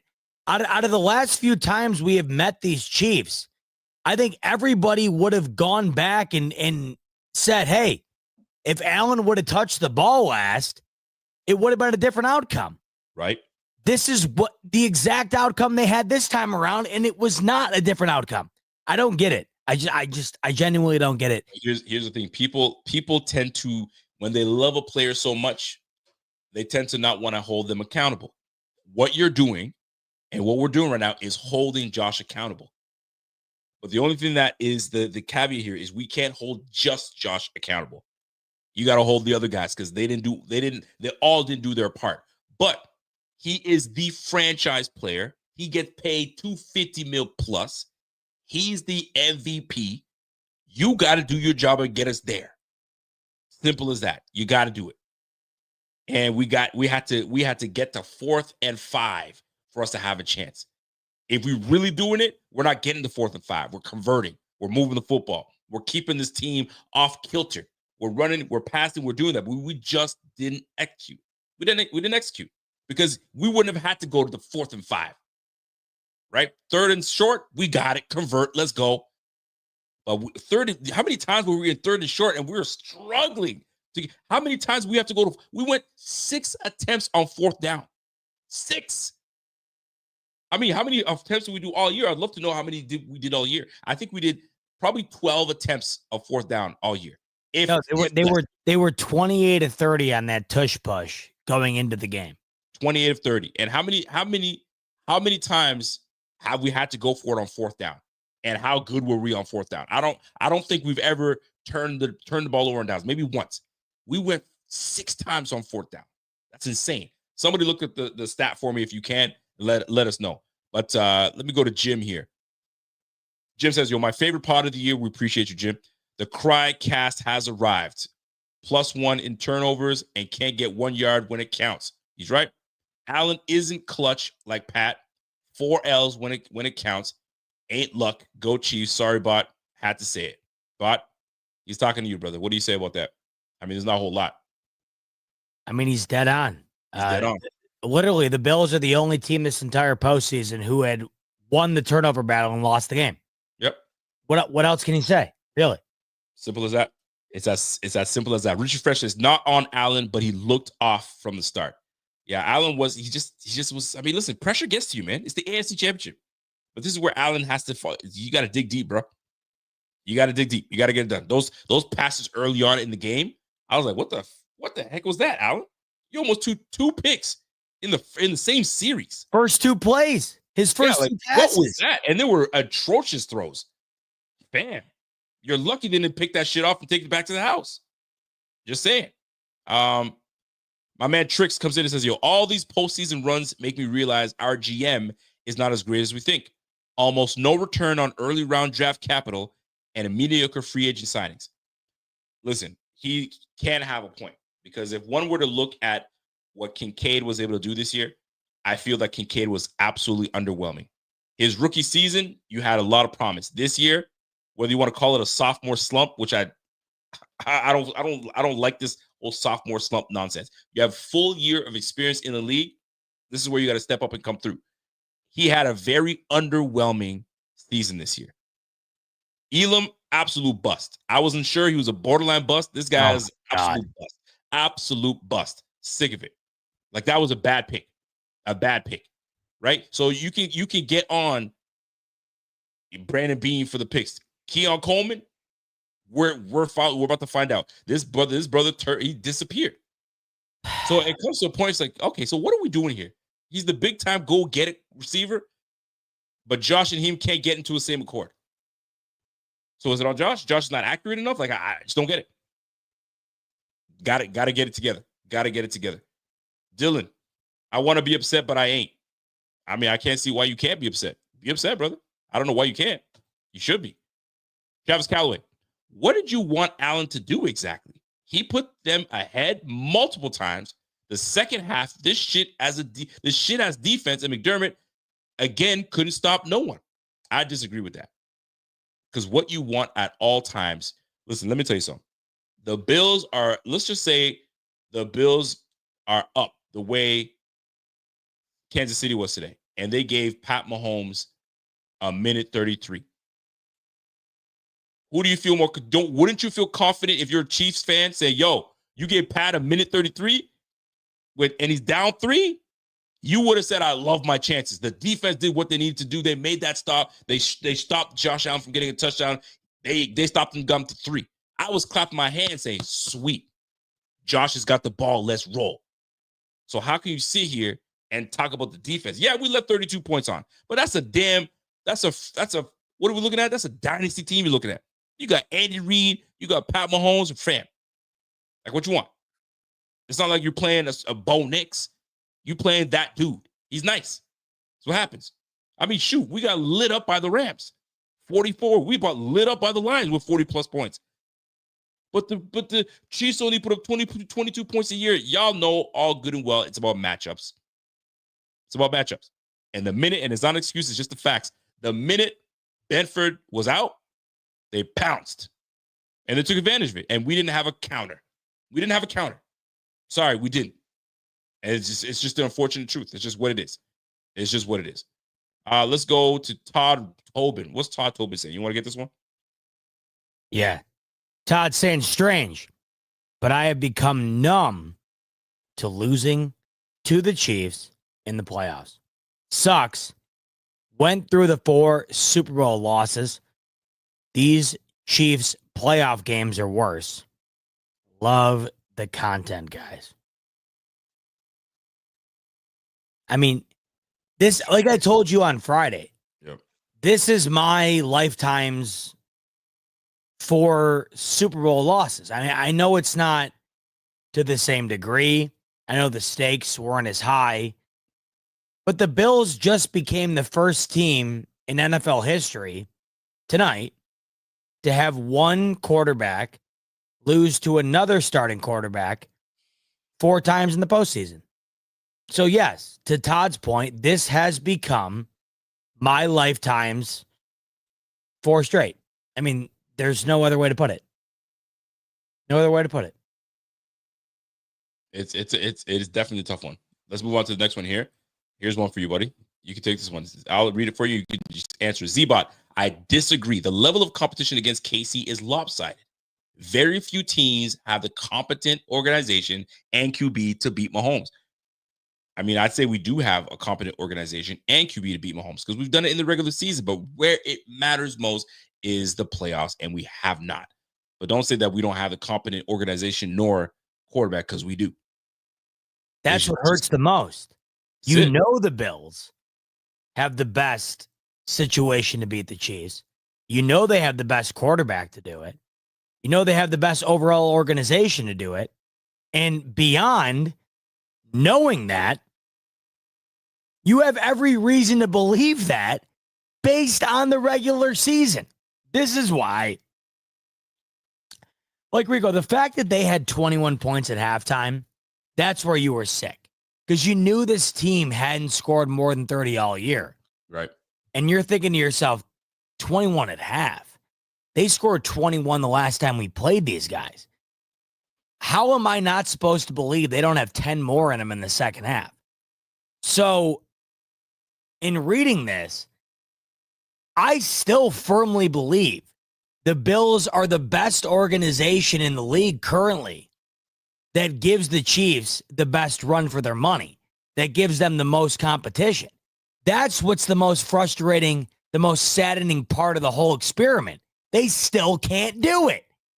That's what sucks the most about it. The Bills have been best suited to beat and overthrow the Chiefs. In fact, nobody's been better at playing or beating them than Buffalo since Mahomes has entered the league. This is why it's so sickening. When the games matter the most, they are incapable of doing it. And that is why, at this point in time, you can't help but just get to the point of losing all hope. Because if you're able to beat them 4 times in the postseason, Rico, but go 4 consecutive playoff games without beating them, I mean, where are you supposed to land on this scale here? I don't know. It's disgusting. Well, speaking of disgusting, let me tell you what is disgusting. We were talking about earlier today, Josh Allen on 4th down, 3rd and short, 4th and short, all those things, and the success he's had. Listen to this statistic when I tell you this. Let me share my screen here so you guys can see it for yourself. So, Josh Allen converted 2 of 5 QB sneaks today on 3rd and 4th downs. 2 of 5. Okay, one of them he damn near fumbled it and he got it back.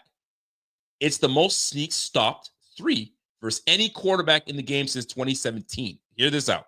Allen was 20 for 21 this year entering today, and Chiefs had allowed 32 of 32 dating back to 2022. Masterclass by Spags. This is what's sickening to me. Josh was 20 of 21 this year. 20 of 21. Chiefs allowed 32 of them. And today, bro, Spags, I told you guys this from the beginning. This guy he's Josh Allen's kryptonite. Let me keep going. Doug Clawson comes in and says, nobody stops Allen on sneaks until today. Check this out. 2018, 0 stops. 2019, 3 stops all year. 2020, 1. 2021, 2. 2022, none. 2023, 3. 2024, only 1 of them before Sunday. Get this, 3 stops in 1 freaking game? There comes a point where now you're Joe Brady or you're Josh. You'll be like, yo, this ain't working. No, keep plugging away. We'll get it. No, bro, it ain't working. 2 for 5. Can we try to figure something else out? We got to, because they're killing us on there. But this was an ego thing. To me, this is an ego thing. If you're getting stopped, that's insanity. You keep doing the same thing, you keep getting stopped, bruh. Change it up.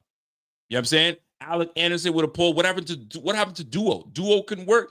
I mean, there were so many things you can ask for, but it just didn't work out for us. It really didn't. But that's a crazy stat that I had to bring up so people can see it. But let's keep it moving. We got my man Tony Gabriel says, okay, play calling bad calls, missed catches. That said, I'm proud fan. I love our team. No way Josh played bad. Calling, we missed 2 2-point conversions. I mean, we get it. We know what the deal is. We know what happened. Think Out Loud. What up, Thinking Out Loud? He says, he's been a member for 40 months. We appreciate you, bro. He goes, bad draft picks lost us the game. 13 seconds still hurt us, still hunt us from the Elam being overdrafted, and Coleman is super slow. Bishop, who knows? Russo was a ghost. Russo was definitely a ghost today. The guys that we needed to step up and really make plays, key guys, we didn't hear from them. And sometimes it's just the way it is, man. It just wasn't our day today all the way through. Iram Dan says, regardless of what was or wasn't called, we had the ball at the end and Josh failed to score. O-line failed to block for 1 more second. Kincaid was wide open. And that blitz package was something else, man. Like, that was a great blitz. Great timing. He kept that thing in the tuck and waited for a moment where he could really put the pressure on Josh. And Josh is normally good when they blitz him. And it just happened that it was well timed and it rushed Josh, man, because he had two open guys, Kincaid, or if he had enough time, check down to his another, boom, you had my man wide open in the flat. But that's what you get. You run the risk when you send a blitz like that, somebody's going to go wide open, and that's what it was, and we missed it. We absolutely missed it. Richard Fresh comes back and says, how do you explain consistently beating them in the regular season, but not once in the playoffs? Coaching and mental aspect, plain and simple. Sometimes it comes down to it. It's a whole lot different knowing that when you play this team, you got next week, and you got the week after that. You play this team in the playoffs, yo, it's do or die. The nerves are a little bit more, especially with a team like this. But you know what's at stake. You can't go 4 times to a team. You do. But we lost anyway. Z-Bot, here's one for you, buddy. Z-Bot, man up. You're the real deal, fam. That's why I cheer for Buffalo. Rico and Bot are the real deal. Appreciate the kind words. Love it, man. Listen, always a class act. Love to see it. Z-Bot, what specifically did Allen do to fall short that you blame him for situationally in the second half? You want to grab that one? I feel like you've explained it. If you want to jump on it again. I mean, Walt, if you want to make that same point on Lamar last week, then go ahead. Because Lamar was nails last week.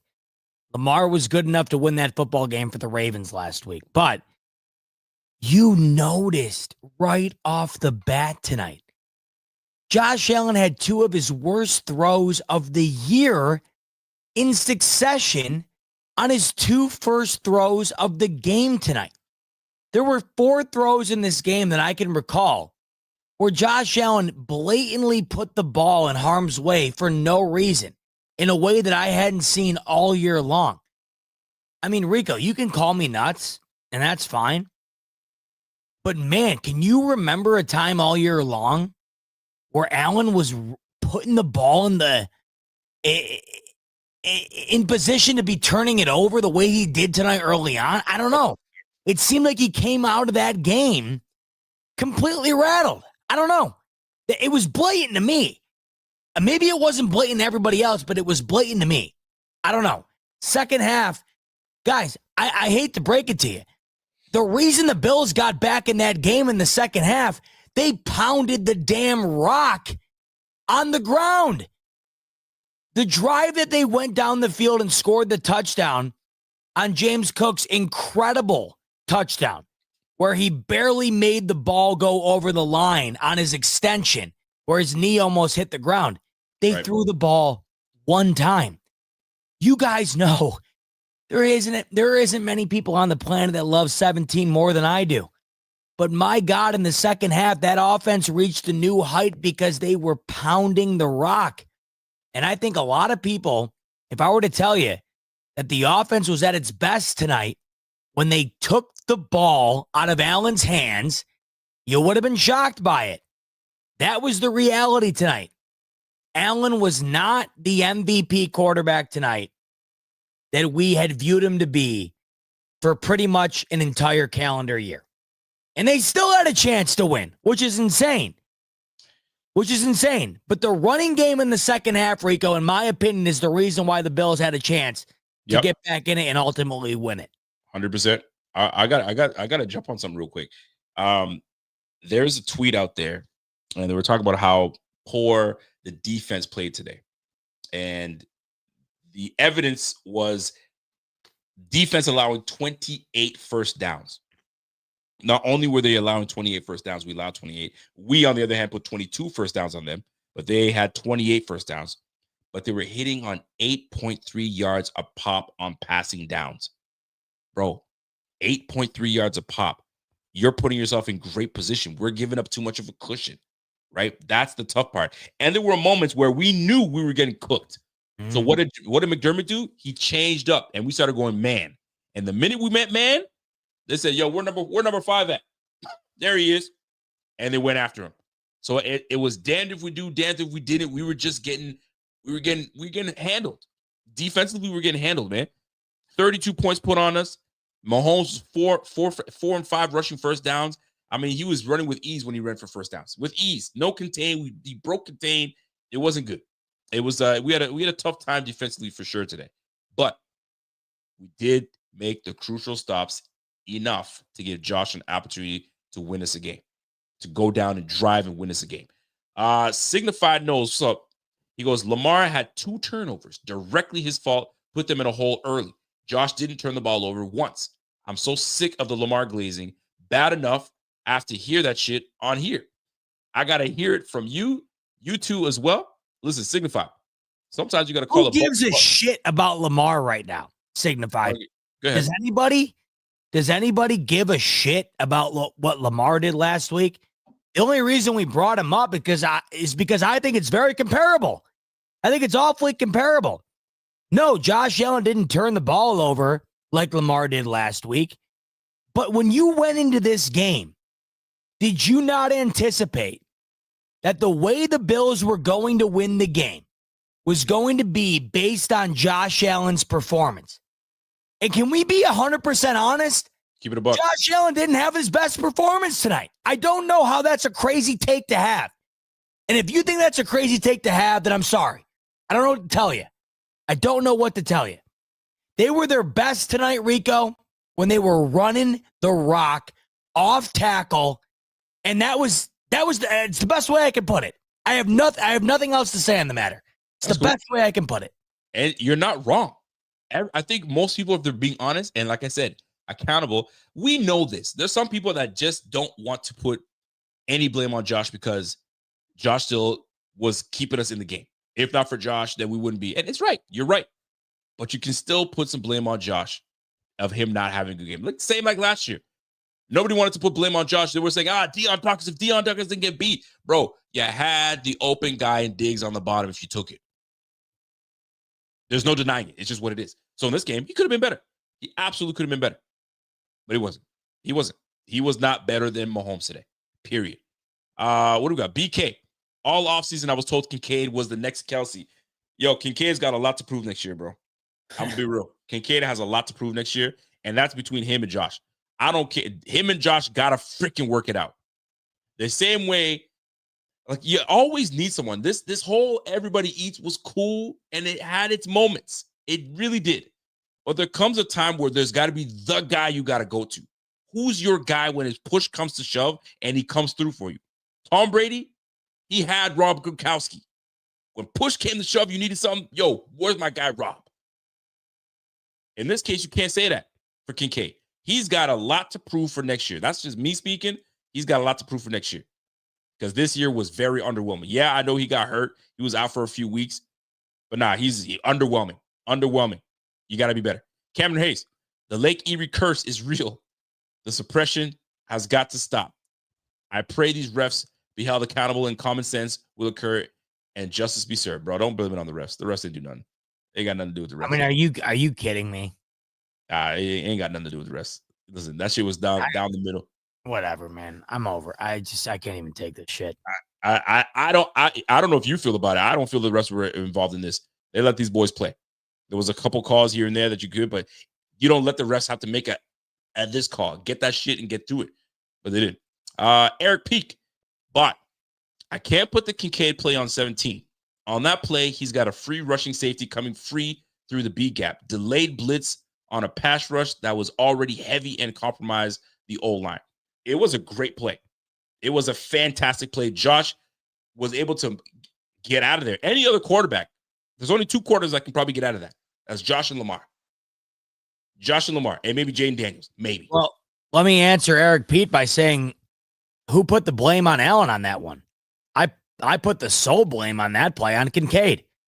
The ball is right in his hands. Oh, right in his hands. I mean, I could go back into that game, and we will tomorrow night on the smoke break once I rewatch this thing and really give you a full examination. Because this entire chat, they just want to blame everything but what I feel like we saw tonight, but that's fine. But this play in particular, I'm not blaming 17. The guy had 2 guys up his snout, and he threw the ball in the air only where Kincaid could caught it, and he dropped it. He flat out dropped it. So, Eric, nobody's blaming 17 on this play. that play in particular is entirely on Kincaid. And I think that's going to be the play that we remember the most. Because not only was it on Kincaid, but I think when we go back and look at it, man, Rico, did it not seem like a pretty routine catch for an NFL tight end?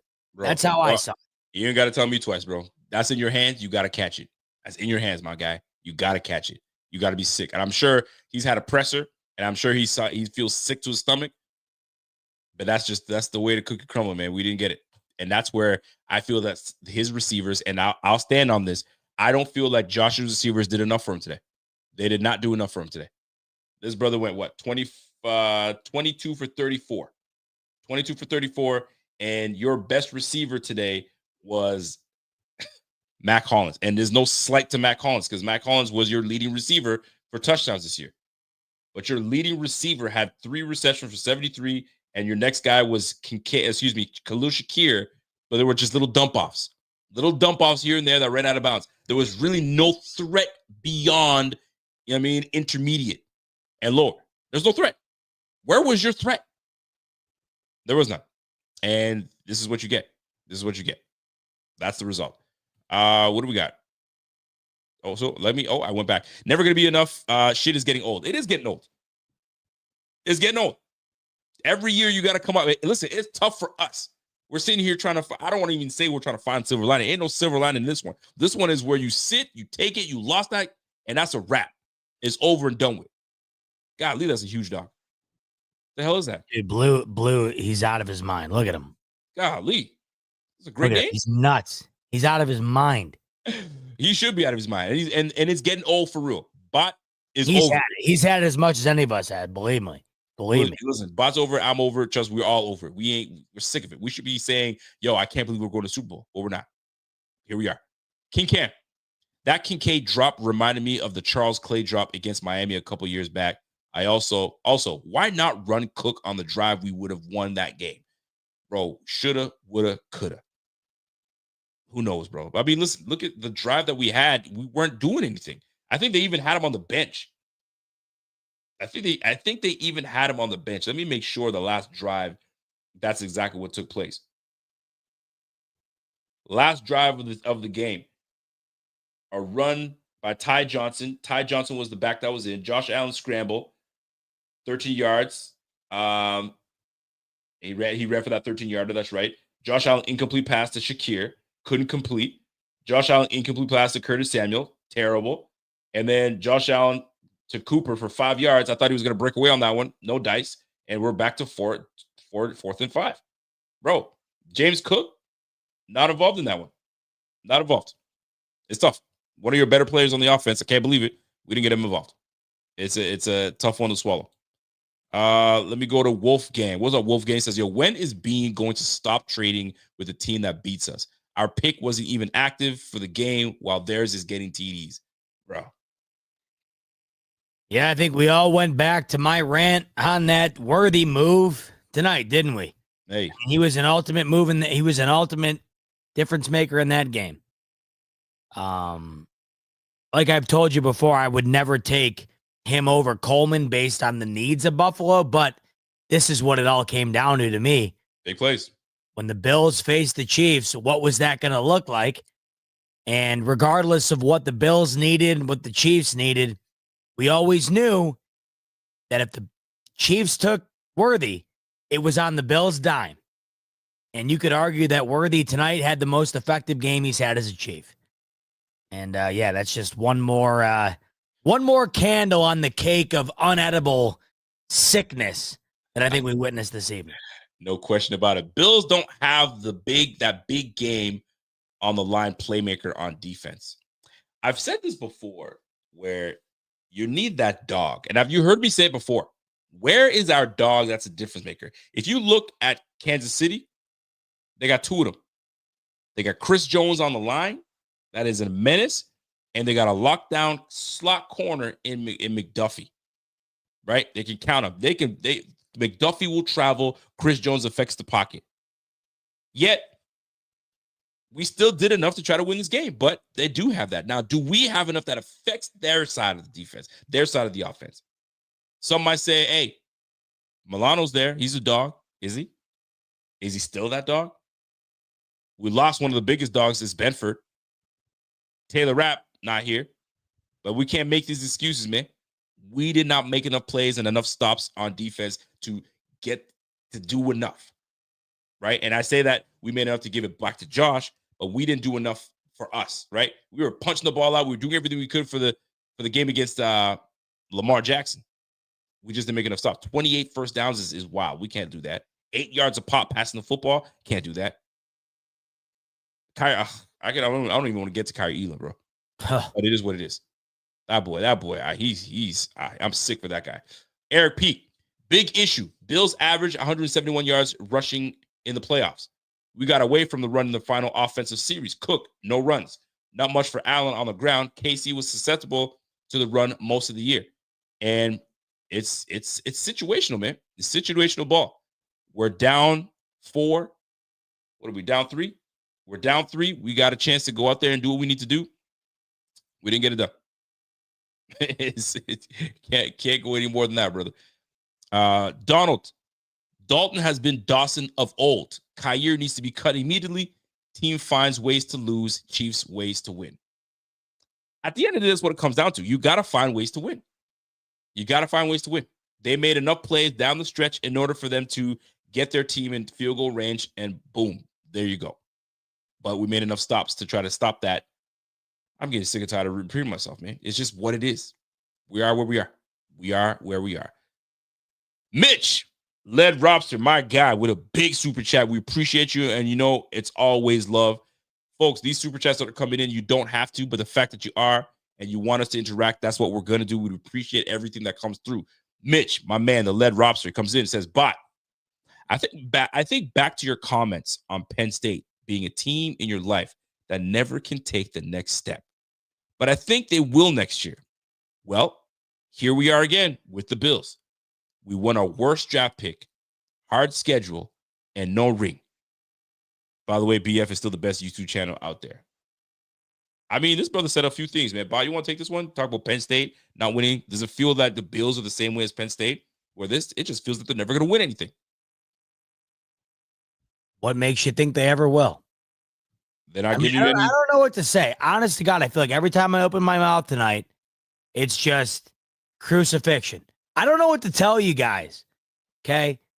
Many of you lived through way worse than I did, but I'll tell you what I lived through. And it was mediocrity for 2 decades. And finally, it feels like it's worth something. I mean, I don't know. I don't know how it gets worse than this. I host the AFC North Roundtable on Wednesday nights. And I have my buddy Zay, who covers the Browns, telling me it's way worse being a Browns fan. You know, we haven't been over 500 more than 3 times in my lifetime. And he'll never understand this. Most people won't. This pain that you experienced tonight, that you experienced last week, or last year rather, that you experienced in the 13-second moment, what have you. The pain of not finishing 500 and your year comes to an end, I'm sorry to break it to you, it ain't comparable. This pain compared to your season ending in week 12, it ain't comparable. Sorry to break it to you, because I lived through that, and it ain't close. This is nightmare fuel. This is hell. And Penn State, as you bring them up, Mitch, yeah, they've been in the same boat. They've been in the same boat as Buffalo. The only difference is Buffalo has been a football team capable of beating the best teams in the league. Penn State hasn't. Penn State's fraudulent from top to bottom. I don't even want to talk about them.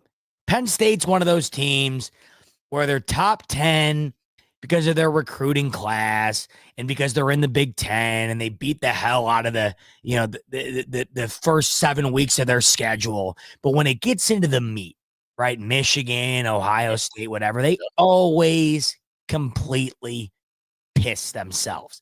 They've done it when I was 1 year old. They've done it when I was 27 years old. Here's the difference.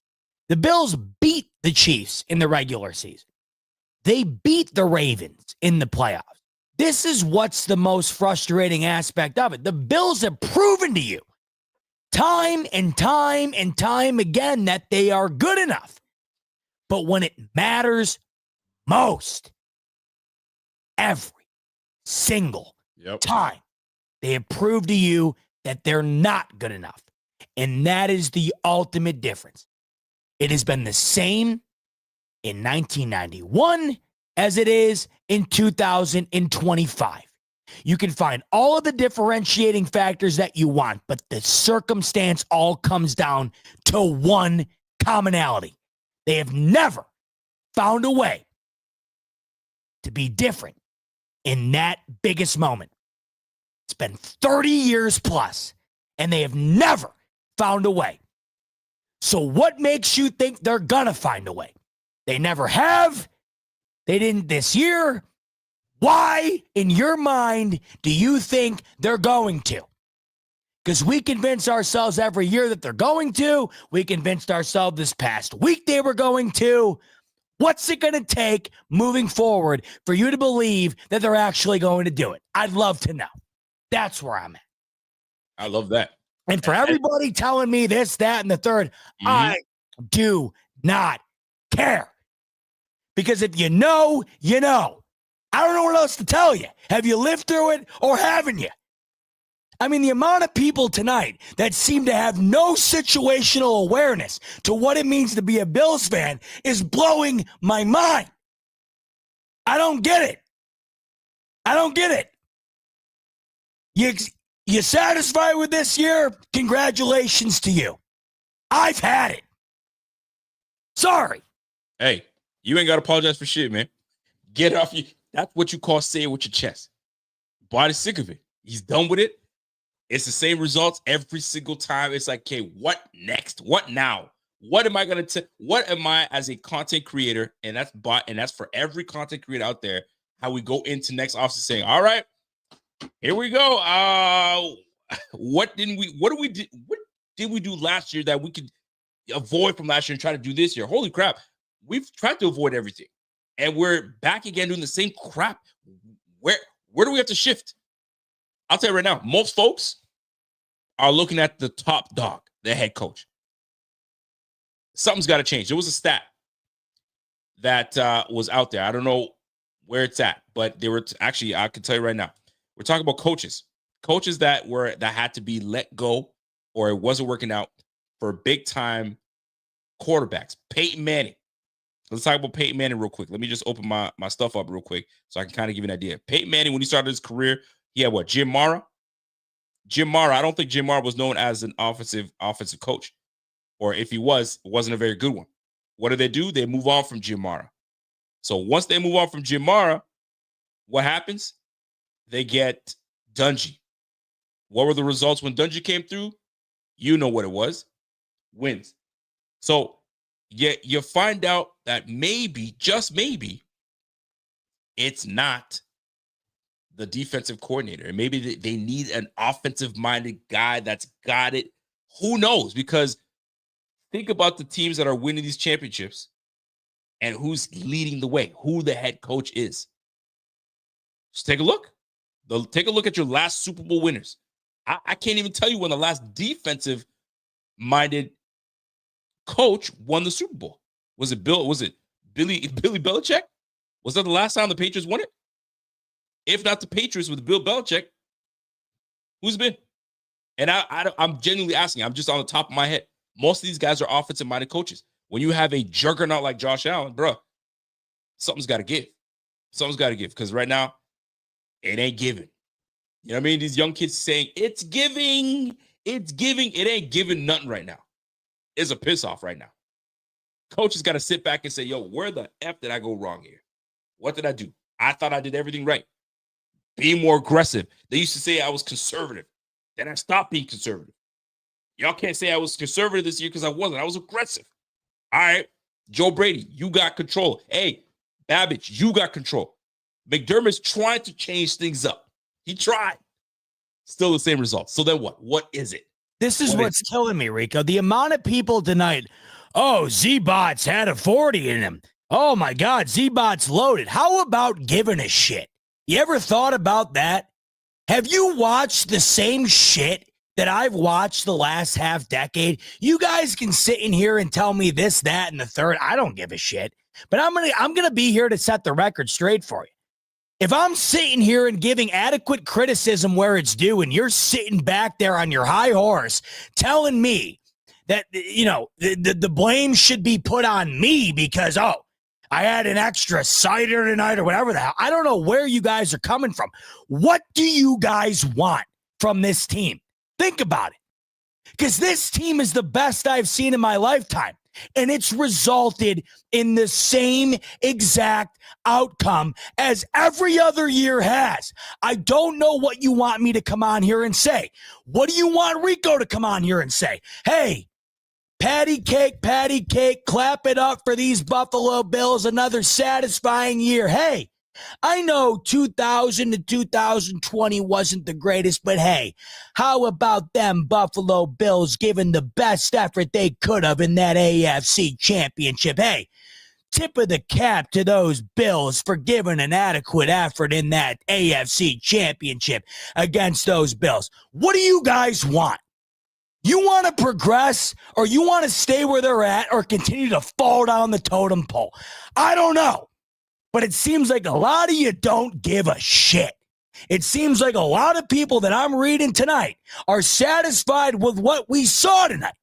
And what I saw tonight, if we saw this 4 or 5 years ago, yeah, we'd be sitting here saying, hey, future's bright. We're 7 years into Allen, one of the greatest quarterbacks we've ever seen. And what do we have to show for it, folks? 0-4 against this franchise. I've just had it. And I apologize to everybody who thinks that I'm sitting here being delusional in whatever capacity you think I am. But my God, I've had it. I don't know how you haven't had it. Everybody prior to my generation has had it. My current generation has had it. And what about the current moment makes you think the future generation isn't going to be feeling the same thing we're feeling right now? I'm sorry. I've had it. It's beyond sad at this point. It's sickening. It's disgusting. This team is good enough. Allen, one of the best we've ever seen. And for all those who hate McDermott, he's a phenomenal coach. I don't know what happens in these games. I just don't get it. You can't tell me that this exact same team beats the Ravens last week and then puts this performance out here this week. I just don't get it. I don't know what to tell you. But I just don't understand the idea of the amount of people coming in here with this skewed mindset that this is just going to magically happen someday. This was the day today. So when we're frustrated, how are you not frustrated? And I'm not calling anybody out in particular, but I'm calling out the general consensus that the inevitability is going to result in these Bills doing what we've always thought they were going to do. Every Dan Marino fan thought the same. Every Matt Ryan fan thought the same. Fill in the blank. There's 1,000 examples. This was the day. The Bills were the better team. Unarguably. The Bills had a better team than Kansas City today. They were outclassed. They were out-physicaled. They were out-coached. They were outscored. They lost the game for the 4th time. I don't know what to tell you. If you want to continue to find a comfortability after every single one of these postseason losses, go ahead. I'm done giving it. Done. I'm sorry. I just don't know what we're supposed to do anymore, Rico. Are we supposed to go into every single one of these games and be like, hey, next year's the year? I'm done with it. We got them. Nah, we're not. It gets to a point where we're sick. So let me tell you something. It gets to the point where fans start to say, yo, if y'all can't get over the hump, I ain't gonna support y'all, man. But we're not in that position of like being a Jets fan where they're constantly can't make the playoffs, a blunder, an embarrassment. I can see why people hang up the jersey. Yo, until y'all put a product on the field that I can come and support, call me when you do. The Bills aren't in that position. We used to be. We're not in that position. We're in a position now that we're competing every single year, but we keep losing the same exact way. that's where it becomes tiresome. That's where you're like, yo, fam, what are we doing? We're doing the same shit every day, fam. We got to change it. We got to change it up. Martian says, when does Bean's seat get hot for all these draft picks who turn out to be mid at best? Listen, it's tough, man, because you only really truly find out if a player is who they are year 3. Year 3, you really see it. And if they're special, you'll probably see it year 1. But you really see it year 3. End of year 2 to year 3 is really when they really go. So that's why they always say, let's revisit the draft class 3 years later. Where are they at? Are they still in the league? Did they get re-signed? Did they get a big contract? Are they Pro Bowlers? Are they all pro? So it's tough to say, hey, you're blaming. You can't do it that way. You got to wait it out. But there are some things you can talk about. Now we've had time. You know, Kyer Elam ain't dude. He ain't that dude. I can see it on McDermott's face when he saw that Kyer had to go in, defeated. But he's got to depend on all the other 10 guys on the field to make up for what's going to happen here. It's tough. It's tough. If you got everybody, you can play ball, but you don't. It was tough. That's why it was such a blow when Benford went out and he had to be carted off. Everyone's like, golly, that took the wind out of your sail. It certainly did. Signified knows the Chiefs' offense doesn't score more than 30 literally one damn time until they play and score 21 on us on 32. Bot says it's not defense fault. The Chiefs are making us effing delusional. What? Who said it wasn't the D? I don't know. Listen, don't even jump on that. Let's put it this way, folks. Let's put it this way. My man Pierre kind of put it in a way for us to kind of understand it. He sent a chat in the group chat a little bit, and he goes, people are gonna have nightmares about this type of stuff, right? But think about what took place with Josh Allen and the blame. Let me make it very clear. Bot is not putting the whole damn game on Josh. Bot is saying Josh has to be accountable for not playing up to par. We know Josh can play much better than what he played today. However, he had some moments today. Let me put it in perspective a little bit. And it's not my tweet. This is coming from my man Pierre, right? He goes, hey, Chiefs go up 7-0 with ease. Kind of like what the Broncos did to us. Kind of like what Ravens did to us. And then we had to adjust, right? Here come the Bills. We get a big, long drive. We put up 7-3. Here comes the Bills again. We come back 10-7. We're up. Chiefs answer right back. And they go 14-10. So now it's a fight. It's back and forth. Chiefs go back up 21-10. Now we're like, oh, snap. We need a huge drive from Josh Allen. What does Josh Allen do? Musters a massive drive, brings us to 21-16. We go for it on 2. We don't make it. So at this point, we got ourselves a ball game. We're in it. We were almost not in it because it could have went out of whack, but we're in it. Chiefs get the ball back. We get them the punt. We get the ball. Refs screw us a little bit on the QB sneak that we could have had it. It looked like we were there, but it wasn't debatable. You had one ref walking on one line. You had one ref walking on the other line. Now it's like, they could have brought the sticks out. They didn't. So be it. Can't do anything about it. The Bills go up 22-21 with a score. Chiefs punt. Chiefs go back up 29-22. What does Josh do? Right back on your ass, 29 all. So there were moments in this game where he came through and showed he is that dude. He is that dude. And now, you know the final score, 32-29. It came right down to the end. Defense just didn't hold enough, and we just didn't execute enough on those third downs, fourth downs, those 3rd and inches, the drop passes. It was a culmination of small things. Josh Allen played well, but just not at that caliber that we're so used to seeing. It just sucks, man. But kudos, you got to give credit to where credit's due. Give credit to Spags and that defense. The fact that they were able to stop us 3 times on short and long where Allen is money. Listen, man. O-line's been great all year. Just wasn't great today. Just was not great today. It happens. By the way, more. Yeah, it just wasn't happening. Eric P. If the Bills D doesn't get the stop toward the end of the game, Allen doesn't even get the ball back for a try. On the other hand, pass rush was ass. No, try. Pass rush was not great. Eric P comes back. Says, "Bot, I see both sides. You both are speaking all the truths. And the fact is, all three phases, plus coaching, plus GM, all a role in the loss. It's a team sport. We all agree. We don't disagree.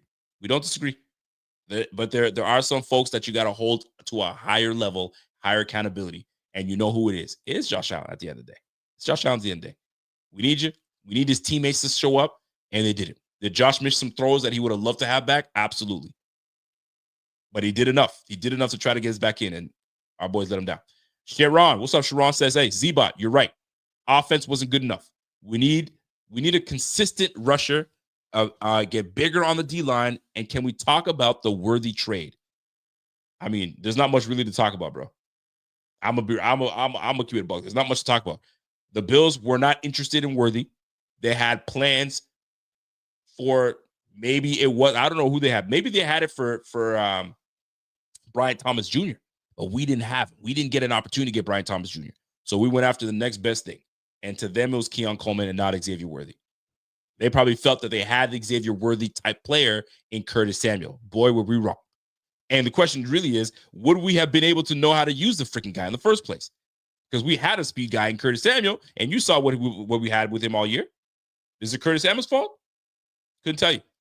And you would have thought that it would have had success knowing full well who his offensive coordinator was. But we ain't going to get into that. But Z-Bot, I feel you don't need to jump on this one. If you do, jump on it. We got so many other super chats to hit.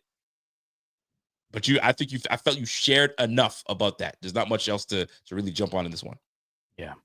Let me go. Let's go to the next one. Darko. You think Josh deserves a raise after showing up scared? Sugar high, Josh. So tired of dumb fans. Can't ever blame Josh.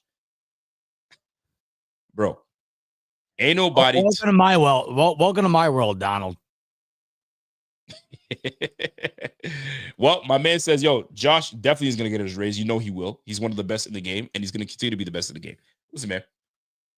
Who's denying that? Anybody? No. Nah, anybody really tired. Here's Bartek. Bartek comes in the second half. In the second half, if Cook liked, I can't even read that right. Am I reading that right? In the second half, it looked like we started running with Cook, and then out of nowhere, we just stopped running the ball. Makes no sense. I mean, at one point, we didn't because we were in a mode of trying to get ahead, right? We're passing the football, and we just abandoned run. And I think there came to a point where when defense made a stop and we got the ball back after half, when that was huge because they could have easily double dipped on us. Defense made a big stop. We got the ball back. Then they said, let's get back to what we normally do, and that's run the football. And we went back to our roots. Run the football, do what we need to do, and boy, did we run the football well. And that's what ultimately got us right back onto the board. But yeah, we did. There was a point where we had totally abandoned the run, and we shouldn't have. We should have never. Richard Fresh. Our defense never adjusted to Mahomes running around and going for 2 walk-in TDs. That cannot happen.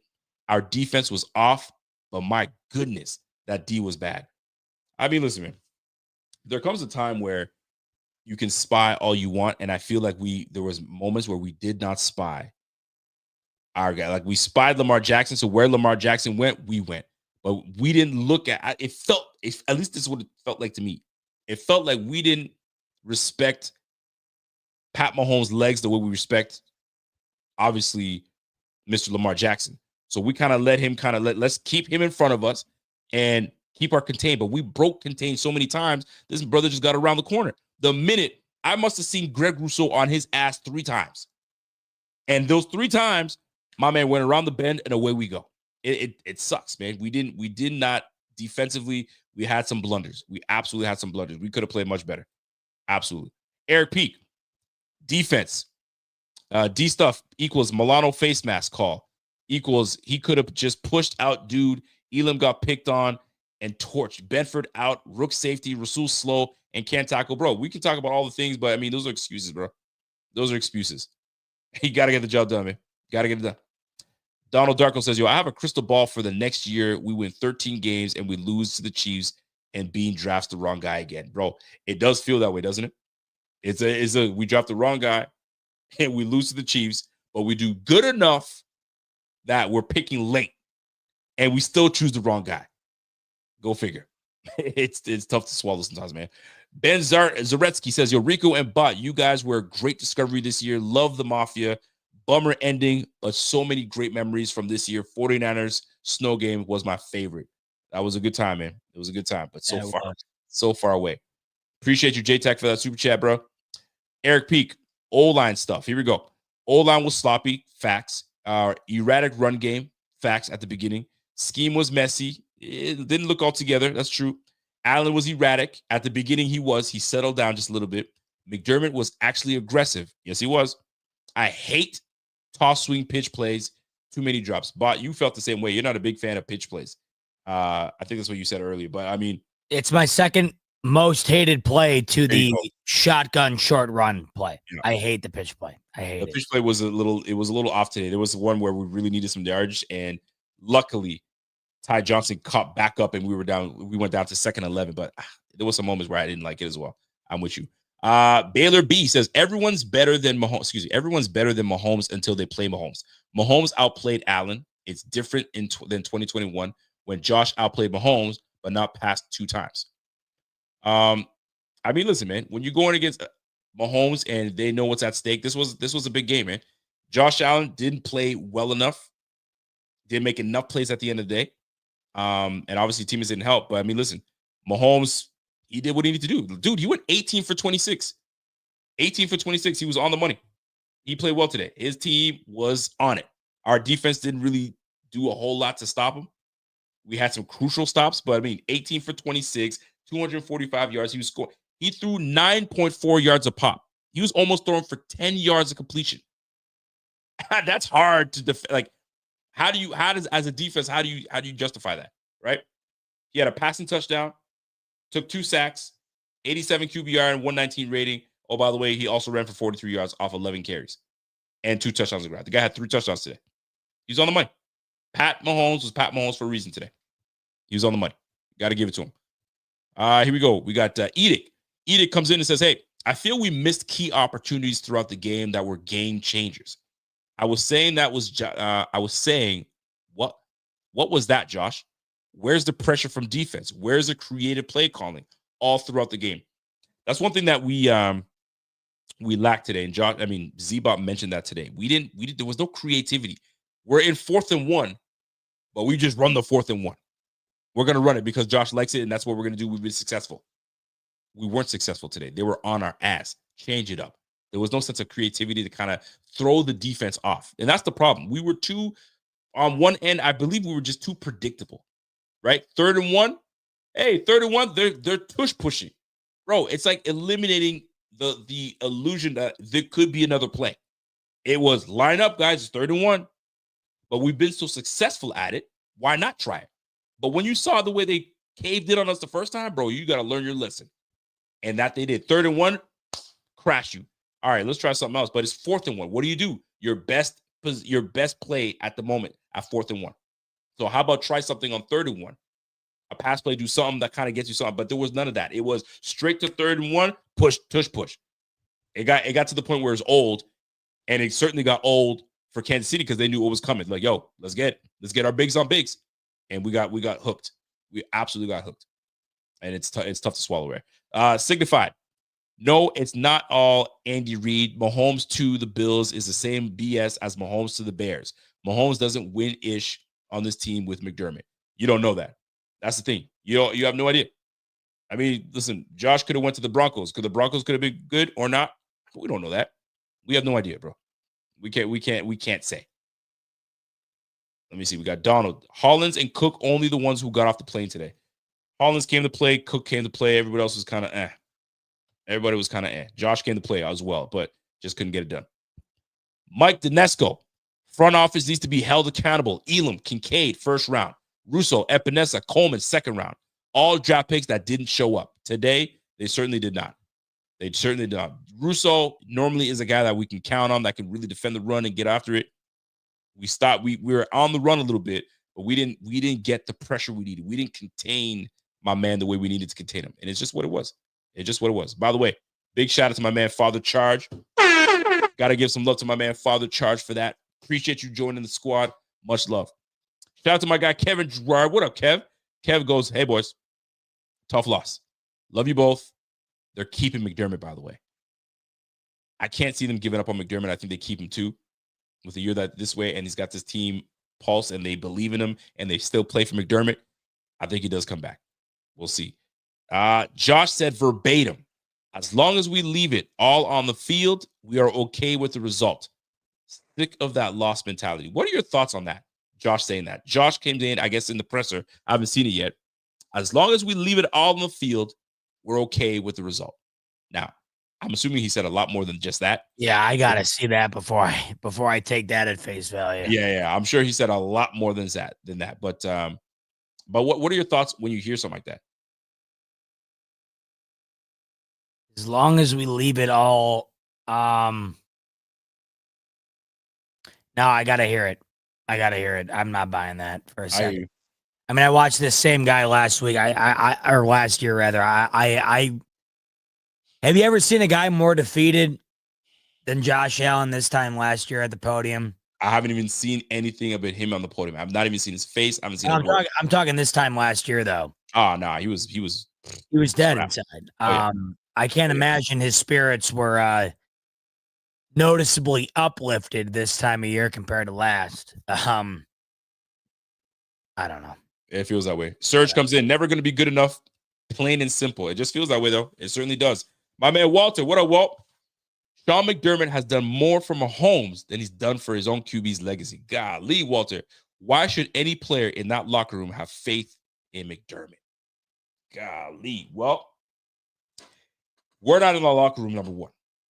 So we don't know what kind of relationships this man has with these players, but what we do know is they love that man and they'll play for that man. Now, what it comes down to is if Pagula is happy enough with that tandem of Bean and McDermott together. Does he hit up Bean and say, he got to go? You do it or I do it, but he's got to go? That I don't know. That's where, and here's the thing. Letting go of one coach is one thing. But if you've seen the coaching hires that has taken place, let's keep it a buck here. Let's be real with one another. You've seen what is out there. You saw what happened in New York Jets. Aaron Glenn went over there. You saw what took place with the Jags. Liam Cohen, the OC for the Bucks, went over there. You saw the Ben Johnson to the Bears. All the hot head coaches have been taken. They're gone here. So, like, what more do you want? What more do you want? You had an offense that put 30 points up a game. You had a defense that was like on the fringe of being a top 10 defense, on 11th. Like, what more do you want? So you move on from McDermott. I get it. Who are you going to bring in? Mike McCarthy? Y'all want Mike McCarthy? He just got fired from the Dallas Cowboys that have been overwhelmed. They were underwhelmed, excuse me. So who? And I have to ask myself that question because I used to say McDermott's got to go. But like, who you want? You want to put Brady? You want to put Brady as the head coach, interim head coach? You want Babbage as head coach? Come on, guys. You got to have the locker room seems to be intact. It's very important that the locker room is intact.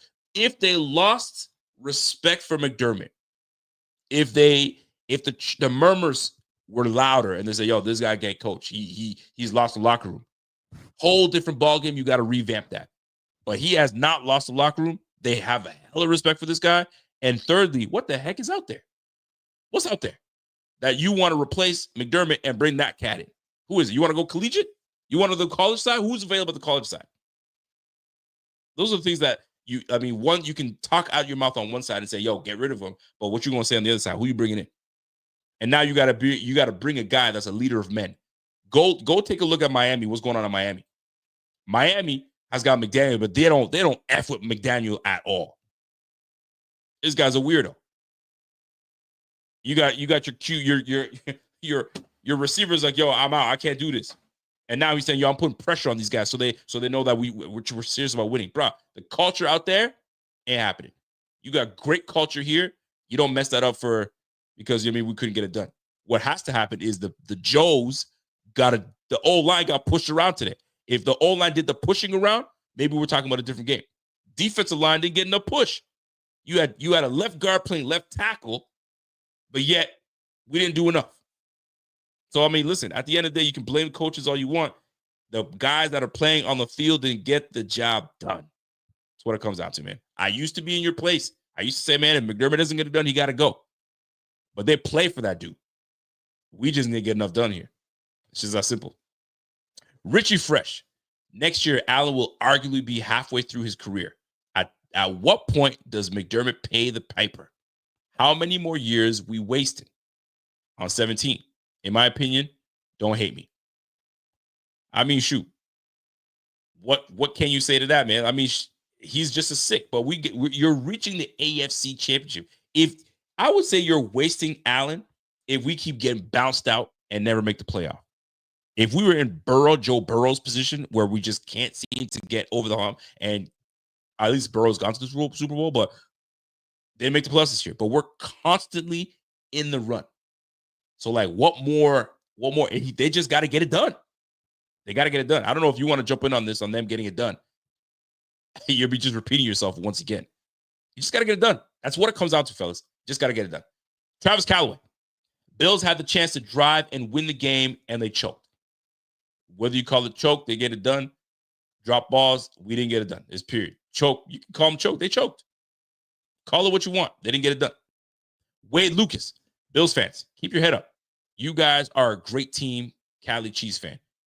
Yo, Cali Chiefs fans, they're all showing love today, boy. They're showing love today, and as they should. It was a good game. Bills fans always bring y'all to the brink, but y'all always find a way to get over the hump. This one hurts for us Bills fans because we've seen it 4 times. First time, fine, we weren't ready, so be it. All right, it wasn't our time. And then we get bounced out. And then we get bounced out. And then we like it gets enough where we're like, yo, we got to do it. So we make it right back to the AFC Championship, and here we are. Now, where I can take some solace is at one point in juncture, Tom Brady was the guy that was winning everything. And Peyton Manning had to sit there and say, shit, got to get it done. Find a way to get it done. And I don't know, was it year 8, year 9 where he finally got it? So I'm not saying that we got to wait till year 8, year 9 because this was our opportunity here. We just didn't get it done. And I feel like a freaking broken record saying we didn't get it done, but golly, it's just what it is. It's just what it is, man. Can we blame the refs? I'm sorry, can we blame Bean? See, I want your thoughts on Bean. Because I've seen multiple people bring up Brandon Bean. Your thoughts on Brandon Bean and how he's constructed his team. Does he deserve any, I'll use the word blame. Does he deserve any blame for our lack of success and the pieces that he's got on this team? Is he putting the right groceries together? Man, I just don't know how you come away from tonight. I don't know how you come away from tonight focusing on Brandon Bean. I mean, Mac Hollins, a guy that, who was looking to have them be a focal point of their roster this year other than the Bills? I mean, who was a bigger factor in the game tonight than Mac Hollins? I think Brandon Bean's been exceptional. These Buffalo Bills tonight, in just the key moments, they didn't get over the hump. This is what kills me. This team, this season, they were expected to finish 3rd in their division, and they won the division before December rolled around. How you can lose this game and blame it on Bean is crazy to me. They lost by 3. In my opinion, I thought they had the better team in terms of how you watch these two teams perform throughout the year. Thought they had the better team than KC. I have a real tough time watching that game tonight and coming back to how Bean constructed it, especially when you factor in that they had one of the highest dead caps out of any team in the league this year going into it. Yeah, I don't watch that game tonight and sit back and say, man, Brandon Bean, that one's on you. I don't know about you, Rico, but no, I'm with you. I'm not blaming Bean on this one because Bean, we all praise Bean for Mont Milano. We praise Bean for Christian Benford, right? Aren't we doing that? Isn't that what we're doing? We praising Bean for Terrell Bernard. Hey, fam, yo, listen, if we could hit on every draft pick, every team would want to hit on every draft pick. Now it's all about how you can develop them and get better. Now, if a player can't get right, you know what I mean? If you can't get right, then you can't get right. And we move on from you. But I'm not going to sit here and blame Bean because a lot of the guys that you guys love is because of Bean. Mac Hollins. Y'all are loving Mac Hollins. Who you think brought him in as a free agent? Brandon Bean. So this whole Brandon Bean hate, this, that, and I ain't hearing it. I'm not trying to hear, because y'all will be the same ones that are saying, yo, big baller Bean, right? Every year. It's the same shit. So let's keep it a buck here. The same guy, there's some guys that don't work out. It's true. But there's a whole lot that do work out. So I don't want to hear all that. That's crazy talk to me. Baylor B comes in and says, hey, Josh Allen is not 15. It's risky getting rid of McDermott. It is absolutely risky. I'm not trying to get rid of McDermott. Knowing what I know and knowing what's out there now, based on, all the hirings that took place, nah, we good. We good over here.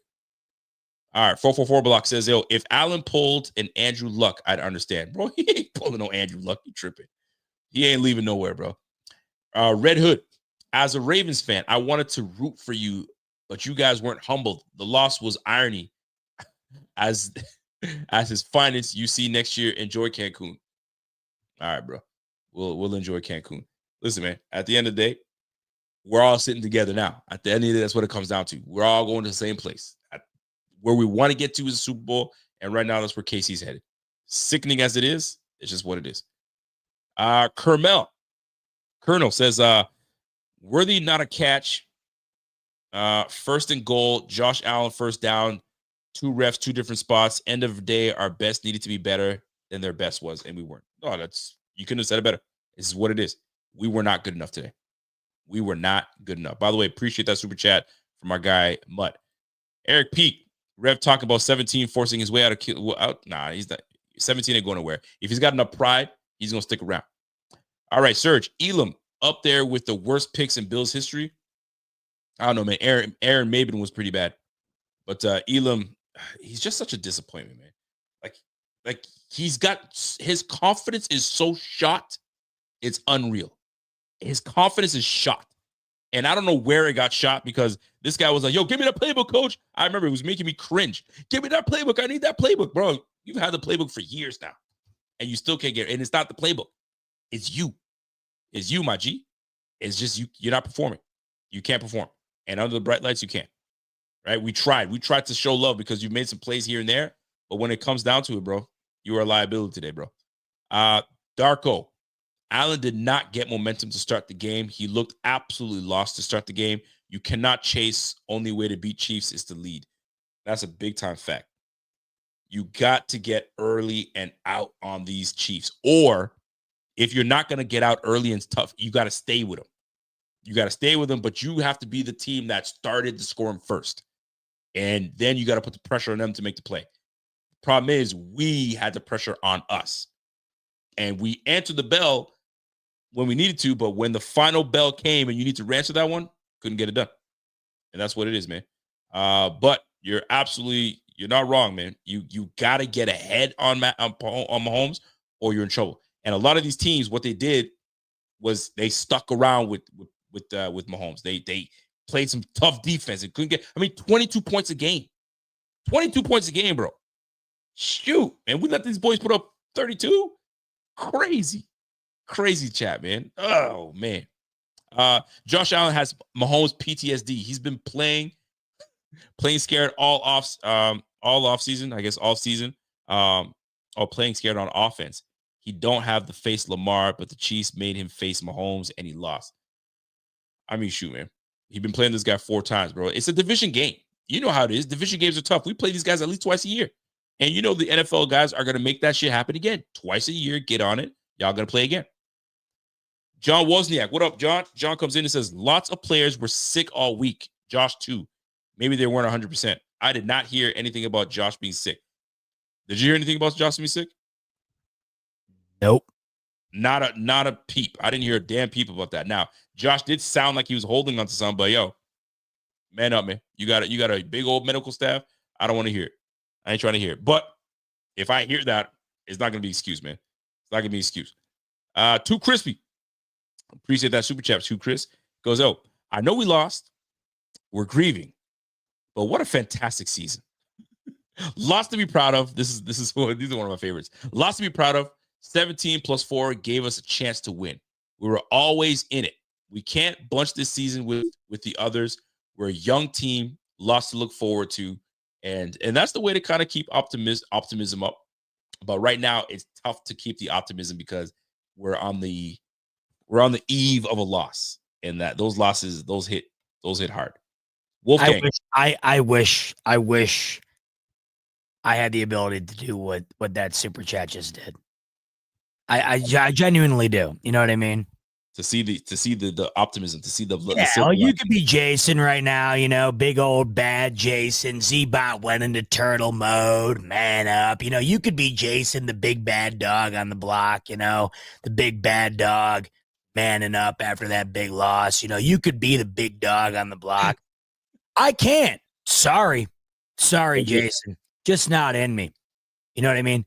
I don't know how after that loss, in my personal opinion, I just don't know how you could be the young team, future's bright, let's ride. It's been that for what? 6 years? When does that end? When does that idea of the Bills being the young underdog team end? I don't know. Listen, I get your frustration. I really do. I don't know. I get it. Joshua, when Christian Benford got carted off and I saw Elam step on the field, I knew the game was over. Love you guys. I'm grateful to have a community to suffer with. We certainly are suffering, man. But I think most Bills fans, knowing the history of what Kaiir Elam brings to the field, we've seen moments where he's done something where you're like, wow, I can't believe that play was made. But for the most part, we know what we have in Kaiir Elam. He backs off 15 to 20 yards, even when he's in man, when he should be pressing, because that's his forte.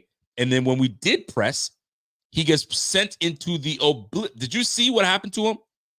Yeah. They put a move on that brother, and they crossed him up, and he let this receiver go wide open, and I can't even talk about that brother, man. That boy had me heated. I'm not gonna lie, but I'm not gonna put it on him because it's a team game. So that's what it is, man. Baylor B, Josh Allen going to the NFC could be a lot worse without McDermott. Say what you want, brother. Dion, 50-50 ball was a catch for Worthy. Ball bounced like a basketball. Also, Bean is Santa for KC, Mahomes, McDuffie, Worthy. About to have a that's nasty that you put that. You put Mahomes, McDuffie, Worthy, about to have a nice cold glass of bleach. It does feel that way, doesn't it? He couldn't jump ahead to get McDuffie. That was out. He couldn't get Brian Thomas. You might as well throw Brian Thomas Jr. He couldn't get that one. But anyways, we're talking about KC here. So yeah, you're right. Mahomes, McDuffie, and you got Worthy. I'm not so worried about Worthy because they could have got anybody. I mean, we could have had Worthy, but we chose not to get that. But I get what you're saying, man. Ruiz came for Z-Bot. Sorry, bro. I know the pain. I guess Ruiz has seen you before, Z-Bot. He understands. I mean, listen, man. Bills fans, we know pain, bro. Trust me, we know pain. It sucks. But these moments are therapy, so we talk it through. I've never followed football. I finally decided to follow football inside in 22 to pick a team. I'm a Bills fan, Bills Mafia for life now. This one hurt. Why are Chiefs our kryptonite? The Chiefs are not our kryptonite because we've beaten the Chiefs before. It's like we've never beaten them, but when it really matters, that's what counts. Sometimes we do it to ourselves. Sometimes it's circumstance, and sometimes it's just flat out not our time. I really truly believe that it's clearly not our time. Because if it was, man, those things would have happened. Kincaid would have easily caught that. Benford doesn't get hurt, but we could talk about the things that don't happen and do happen. It just wasn't our time then. Just wasn't our time. Rich Pierce, he had a 104 QBR, dude. Who you talking about? You talking about Mahomes? Or you talking about Josh? Josh had a 104, and I'm talking about Mahomes. Mahomes had a 111 QBR. Josh had a good game, man. He had a QBR of 71 as opposed to the QBR of 87. So the 71 QBR, I mean, is mediocre, but for an MVP caliber player, it's got to be up. It's got to be up. Let's keep it a buck here. So 104 is great and all, but that QBR is what really matters at the end of the day. Kevin H says, as a Josh Allen fan since the days at Wyoming, he didn't do his job in this game. We had what we wanted, the ball in his hands with the opportunity to win the big game. He didn't do it. Love you guys. Kevin. It's really that simple. It's really that simple.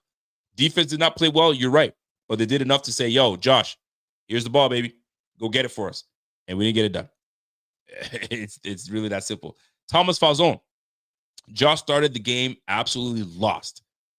his sense needs more criticism. I think that's what he's saying. He needs more criticism. This team never has a counterpunch. Josh never won an OT game. He wants a raise. I mean, shoot, man. Listen, look at the totality of his resume, bro. I mean, I'm not even gonna to respect your super chat. I will address it, but nobody's ever gonna question Josh Allen and what he deserves. Nobody. So that's wild. That's a wild comment. That's a wild comment, but appreciate that super chat. Signify. If you want to hold Josh accountable, fine, whatever. But don't you ever mention him in the same damn breath as Lamar Jackson. Josh wasn't handing out free points off turnovers. Ain't nobody trying to say he's like Lamar Jackson. What we're saying is the same results happen, an L. The same results happen. Ball in your hand to try to and bring your team closest to either win the game or tie the game. In this case, he didn't tie the game. He didn't get the job done because who? His player let him down. But his 2 turnovers cost him the hole. Josh, on the other hand, 3 and outs. There was several 3 and outs that we couldn't get over the hump. But we had the ball at the end, couldn't get it done because who? A player dropped the football. Call it a day. So no turnovers, but you gave the ball up on turnovers on downs. So like, what's the difference? You're still giving the ball back to them boys. So I mean, there's really no difference at the end of the day because the results are the same. Did you move the ball enough? Because if you move the ball enough, that's points on the board. But we didn't. We gave the ball back twice on downs. So let's cut it out. Let's cut it out. Nick D, with 3 minutes left and success in the run game, why did Brady walk away from Cook and the run game? Play calling was just as bad as the execution. Well, we're all going to ask that question, and there's going to come a time where, I mean, he's going to have to talk. He's going to have to explain his philosophy on why he didn't have James Cook in the game and why he didn't touch on James Cook enough. I mean, I think we all know that we were in a position of we need to pass the football. But we drafted a guy like James Cook for a reason. He catches the ball out of the backfield. He's a threat. He is a mismatch. Get him on the field. But Ty Johnson is just as good. We've seen it. He's got us to a point where we needed him, and that's how it comes down to. Let's go to our guy Spagnuolo. Bills are the Chiefs' Washington Generals. Easy boy. We ain't like that. 408. We are, by the way. Aren't the Eagles and 49ers close to beating Mahomes in the playoffs and the Bills? I mean, what does it matter? The result's the same for all of them. The results the same for all of them. We're about to find out next week. I mean, in a couple weeks, excuse me. We're about to find out what really takes place. You imagine sitting down watching that shit, by the way. I mean, I don't know if I can. I haven't even gotten there yet. Think about it, though. Really think about it. There after the game, I said, yo, I'm deflated. I'm not interested in seeing KC and the Eagles play. Who is? I'm not interested. I'm not interested. Craziness. Man. Tabby. I felt like I was waiting for something creative on offense all day. Kind of was begging for Hamlin a fake punt. You're a fool. They needed life and didn't get it. There was a point where it looked a little conservative on the offensive side where we were just too predictable. And Joe Brady does fall into that category of predictability. There was a play immediately got snuffed out. It was the receiver screen to Khalil Shakir, I believe. And on the money, the defense knew what was coming. Situation down the distance. They're like, yo, they always go for screen here. Get ready for it. Boom, done. So that's what tells you that Spags was in the film room with these boys. If these boys do this, if they're in this position, they love to do the screen here. Boom. And they snuffed that screen out twice. One to Kincaid when he was short, or maybe he wasn't. They snuffed that out. They snuffed it out. And then Kincaid. So there comes a time where if Joe Brady obviously is returning, bro, there's got to be a time where you have more of a command of what you see coming from the defense. Because today you didn't have the command to know what was coming from the defense. Let me go to Toby. Todd Toby says, yo, bot, have a drink on me. He certainly will. He definitely will. My man, Talman Falzone. Josh came in the game scared. He's in year 7, inexcusable. He wants a pay raise. Chiefs find ways to win. We find ways to lose. Kincaid and Josh are never on the same page. B needs more criticism. there is something to say about the on the same page, because there seems to be a lack of on the same page with Kincaid and Allen. I'll tell you this much: when Allen had Diggs on the squad, same page, but it came to the part where then there was some friction, and obviously they weren't on the same page. But Joe Brady obviously takes over, and then now the offense completely changed because now we're spreading the football around. But there was a moment where Josh knew what you saw it. They were best friends doing the whole stepbrother thing, hopping on each other's back, taking pictures and all that stuff. Bro, they were on it. They were in tune. Nobody can tell me any different. That when Diggs and Josh were together, they just knew. I do this, you do this. You do this. Did you see that with any of the guys on the squad? The guy that he had the most connection with maybe was Khalil Shakir. Not a whole lot with Kincaid. Definitely nothing with Amari Cooper. And Keon Coleman, rare. So in this offseason, bro, I don't care what y'all, if you guys got to bunk bed together and sleep together, do whatever you got to do, y'all got to be on the same page, because there came a point where it's like, it wasn't working. Like, come on, man. Like a jump ball. The guy's 6'3". You know what I mean? Jump ball, you toss it ahead. Whether it was miscommunication, you think you go back shoulder. This is what I mean. Those moments like that where we could have had some bad pass. Frustrating. All right, here we go. Travis Calloway. Z-Bot. You weren't only lying, Allen. Sorry. You weren't lying. Allen did not have his best game, period. It showed from the first drive. So I know, Bot, that you were paying attention to all the negative comments in here, but I'm going to tell you, man, a lot of the chat are in agreement with what you're saying. So understand that. It ain't just, you know what I mean, nobody's sitting here going, man, this guy doesn't know what he's talking about. Bro, there's a lot of people say, yo, facts. You talking big facts. Josh didn't have his best game. So stand on that, bro. Ain't nobody sitting here saying, "Oh, man, you wrong." There's a couple, but they want to look at other things. They're not listening to what you're saying. You're saying Josh did not have his best game, and when it really counted, we needed something from him. He didn't get it done. Treat him the same way you treat Lamar Jackson. But he had 2 turnovers. At the end of the day, he had his chance to do what he needed to do for his team. Didn't get it done. That's the bottom line. The bottom line is, did you get it done or not? Results. Did you win or did you not? But we did. Did you win or did you not? All right, bet. There you go. Because if you didn't win, that means you didn't do enough. That's what it comes down to. Period.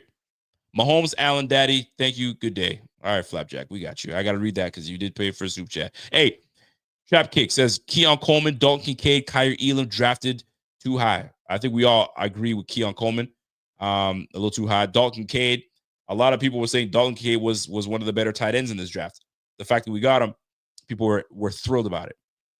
What say you? Because I feel like I'm reading these and answering. What say you about those 3 draft picks? Too high or just right? Or does it matter? They're on the squad. Deal with it. Yes, what you just said. I mean, that's inevitably what you have to go with. But you look at tonight, who is the bigger impact? Xavier Worthy or Keon Coleman? Inarguably Xavier Worthy. Of course. Dalton Kincaid had the biggest drop of the game. Yep. And Kyrie Elam was almost unarguably the biggest Achilles heel of this Bills defense in the moments in which Benford went out and he had to replace him. So, man, I don't got a whole lot to say about that. You don't got to. You don't got to. But how about you help me with this one? That's a sickening little sentence to read right there after what you just saw. Not gonna lie. Well, help me about this one then. Von Miller, 120 mil to philosophize. So tired of the same cliche year after year. Josh's legs only going to last you for so long. He's over reliant on his athleticism. That's not true. Always someone new to lose the game. Thomas Falzone, I think you're wrong in the he's only reliant on his athleticism. That's part of his DNA, first and foremost.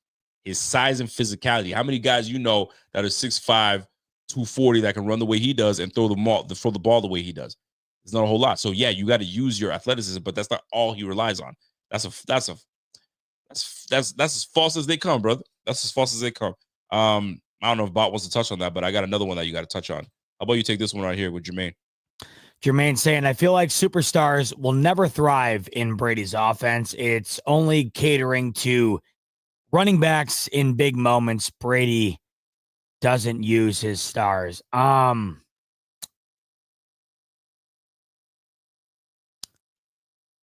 once again, the Bills aren't in that game in the second half if Joe Brady doesn't make the conscious decision to overemphasize the run game. You know, it's amazing how similar this game was to the Bills-Ravens game last week, except the Bills were on the same side the Ravens were on a week ago. What did the Ravens do coming out of the half? They were down. They were getting outclassed in the first half. They came into the second half and pounded the rock.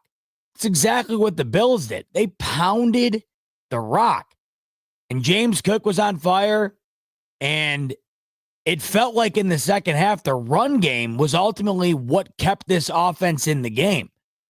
Now, if we're talking about using the stars, well, it felt like they had incorporated, as crazy as it is to say, but this is, based on the numbers, really.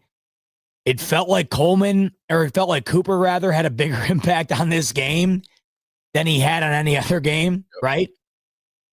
Kincaid had an impact, could have had a way bigger impact. I mean, let's be honest.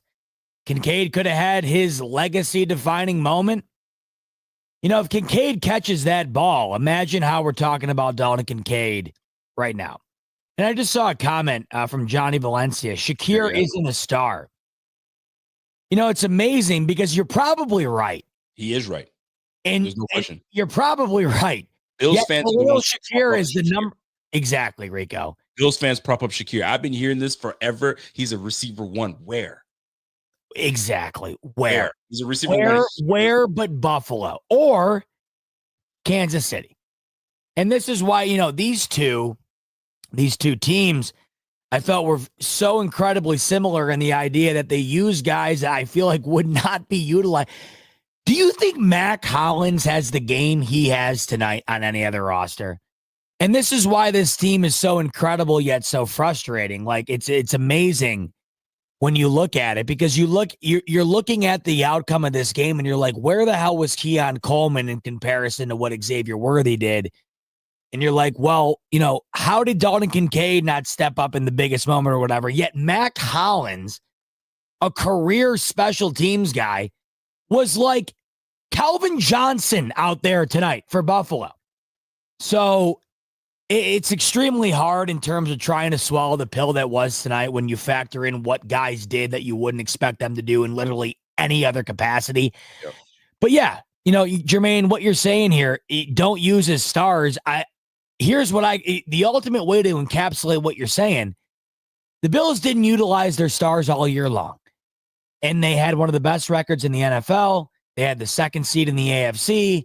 And that propelled them to an AFC championship where they lost by 3 points.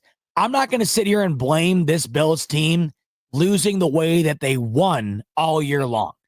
It felt like the way that they lost tonight. I mean, everybody hates it, but they lost in situational football, in which we all talked about all week long. That was going to be the difference in the game. The Bills won the turnover battle tonight, and they lost. That's the only team in the playoffs all year long that actually lost the game in that fashion. Let me ask you a question. Yeah. Knowing the Eagles, okay, we're already going to the Super Bowl. If the Bills beat the Chiefs, how would we have matched up against the Eagles? Real talk. They got the most talented group in all football. They got a run game. They got they got a receiver that we have absolute issues with. Yeah. And AJ Brown. Yep. Issues. It dates back to Tennessee. Yep.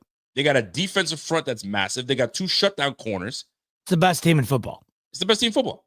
So, I mean, I just wonder if matchup-wise, let's just say we beat the Chiefs, great, how we would have fared over there. But it's not about that. It was like about going to the dance and potentially having the chance to win it. I mean, you probably have the bet. That probably matches up the best, that group going over there. No. You just said it. I mean, it just sucks, bro. Before we went on, me and my dad had a whole conversation about this. As insane as this is to say, losing the Super Bowl would have felt half of what this feels like. All I wanted, Rico, was to just experience what it felt like to go to that game. I wanted to experience the 2 weeks prior, the media buildup, right? The 2 weeks before the Super Bowl where it's Sure. all Bills and whoever they're facing, which would have been the Eagles. I wanted to experience what it felt like to watch a Super Bowl where my Bills were in it. I wanted to experience the ultimate pinnacle of this sport that I have dedicated my fandom to since I was a kid. Winning tonight in an insane way would have felt bigger in a way than winning in the Super Bowl would have been. And I know that's crazy to say, but when you've never witnessed your team play in a Super Bowl, you have to sympathize with me a bit because all I've ever wanted in my life is just to see and feel what that's like. I don't think the Bills matched up with Philly very well at all. And I think Philly would deserve to be the favorite in that game. I would think Philly would be the better football team in that game. And I think that Philly, in many ways, would have stacked up better against the Bills than many other teams in the league. And if we're talking about a matchup type league, much like last week against Baltimore, Philly would have the favorable matchup against Buffalo. But guess what? Baltimore had the favorable matchup against the Bills last week, and the Bills won, and that's the beauty of this league. Right. So I would never have doubted Buffalo going into the game. But to be 100% transparent with everybody here, I just wanted a crack at witnessing what that was going to be like. So I think most Bills fans are with you. I think that's what we Yeah. wanted. It's been eluding us for so long. Just get us there. And then we'll just let fate take care of itself at that point. Just get us there. But pop Mahomes in the way every single time. Him and Andy Reid. Every single time. It gets to the point where like, yo, we're sick, bro. We're sick. We're tired. Let's go to Willem. Willem says, being too proud to admit that the whole world just witnessed with several sus penalties and two of the most egregious failed reviews is nonsensical. That is up for debate because I know some folks are like, yo, Kincaid was absolutely over that line. He got the first down. Some folks are saying, yo, Josh got the first down. I know y'all tripping. What's going on? Right? There were some moments where you're like, yo, I'm not sure about that. Right? The ball that was intercepted. Some say it hit the ground. Did it hit the ground? Did it bounce? Did it move? Did you have an opportunity? I mean, there's so many situations in those moments that things could have changed. But you saw what happened, man. It's right in there in front of you. Tough. Kevin Howe. We have about 200 mil Vaughn, 200 mil Vaughn to first round picks and a second on the D line to go figure something out with the hopefully to get rid of Vaughn. I don't know. Listen, there's a whole lot of roster conversation that need to be had, and Bean is probably going to be ready to get to it because it's huge for him. Walter, in the last 5 seasons, the team that knocked the Bills out of the playoffs scored their highest point output in that game during their run. Wow. That's disheartening to know, man. Like there comes a time where you want your defense to freaking come in to have a big stellar defensive output. Did we put too much juice into Kansas City? Into Lamar Jackson and stopping Lamar Jackson, Derrick Henry? That's not even true. The Chiefs beat the Bills last year. They scored 27 points. They scored over 30 in the Super Bowl. So that can't be accurate. Says the last 5 seasons, the team that knocked the Bills out of the playoffs scored their highest point output in that game. He's talking about during playing our points for us. They just put up all their points. They put huge points up on us. I mean, shoot, call it what you want, man. We just didn't get the job done, bro. Call it what you want. Brandon Wright. Whatever. As the pod goes on, I'm wholeheartedly in agreement with Bot. That pass at Samuel's shins. He looked timid in those tush pushes. He wasn't plowing forward. He deserved blame. Nevertheless, I'm sick of this shit. I mean, listen, I will go back. I think we're all gonna have an opportunity to go back and watch that game, whether you watch it online or however the hell you do it. You got to go back and look at those crucial moments and what took place, who didn't block, who missed the block. There's a whole lot of things that are going to take place in this. But that pass, because even Tony Romo said, bro, he catches that in stride. Bro, he's gone for the races. He's at least gone for 30 to 40 yards. But that was kept at his shins, and away we go. And those are moments Josh is like, I got to be better. I got to be better. And it hurts. Those moments do hurt. Sarah comes in and says, I remember when we broke the 17-year drought and we weren't going to go far. We were happy to be there. But this hits different. The hope, man, heartbreaking. Non-Bills fan, just don't get it. Listen, Sarah, as a non-Bills fan, take it from us. We get it. We know. We've come along. We've come so far. We got a quarterback. We got a franchise quarterback. We got a franchise that's heading in the right direction. It would have been nice for us to go to the Super Bowl, knowing that we were going to be in a new stadium in 2026. Like, all those things take place, right? Here we are. Tobin got a Norwood signed jersey this year to remember that pain. Then I bought a JA helmet to, I guess, remember the more pain. Penn State guy as well. What the F? Yo, you Penn State guys are taking L's everywhere, bro. And go State. Mitch, love you guys so much. Wasn't trying to poke at you, bot. Just bringing up how I felt too. You've got my support. One love. Mitch, you know it's love. Yeah, no, never poking fun. I mean, Mitch, Jesus. How could you poke fun at anybody right now? I think we could only poke fun at each other at this point. I mean, I'm going to be... No question. I got Bills are allowing 24.1 points in the playoffs since 2021. Let that sink in. It's too many points. It's too many points. You want to be in this game, you gotta keep these teams to 18 points. 18 points. You got to keep them down. Do you think the game is rigged for certain teams? No. I'm not even going to touch on that. There's too many people involved for this game to be rigged, bro. Too many people, bro. I don't buy it. I don't buy it. Richie Fresh, bot. I'm with you for sure. Let it out, brother. I've said it before. I'll stick to it. A lot of these Bills fans are still happy breaking the drought. It's pathetic and sad. Love your passion. I mean, listen, I think Richie Fresh gets it. I think a lot of people do get where you're comment from. I don't know. I don't know if I agree. It's like, yo, we can't just be happy to be here. And hey, it's a good time, man. I love cheering for my team. And those are the fans that also, and I know a lot of them, they watch during the season and they shut it down in the offseason. They don't know what's going on until they show up September 1st and say, okay, what's going on? Okay, that's what's happening. So, like, they don't understand, you know, the time people watch to put into the draft and all that stuff. Like, there's a lot. There's some people they watch it for a good time. Hey, it's a good time. I don't let it take over my life like that. Some people are wired different. Like, I know myself. I'm not as heart on my sleeve like my man Bot is, but I will have a rough week. I will have a rough week. And Bot's drive home tomorrow is going to be a rough one as well. He's going to listen to radio. Music only. No. Tomorrow's a shuffle on the Spotify playlist. Nothing else. There you go, boss. My man, Travis Calloway, 1,000% agree with Bot. He's with Bot. Everything that Bot's been saying tonight, they're on it, bro. They're on it. You got support, bro. Stop reading the bad comments, bro. You got support. Hey, Mike Dinesco, it was an organizational failure altogether. We got rid of receivers and didn't think to add legitimate receiver one talent till mid-season. No. D is a liability. Listen, we still put up 30-plus points. We are one of the best scoring offenses in the game. What more do you want, bro? They lost one game after adding Keon. I mean, guys, they lost one game after adding Cooper. This is – I go back – Go ahead.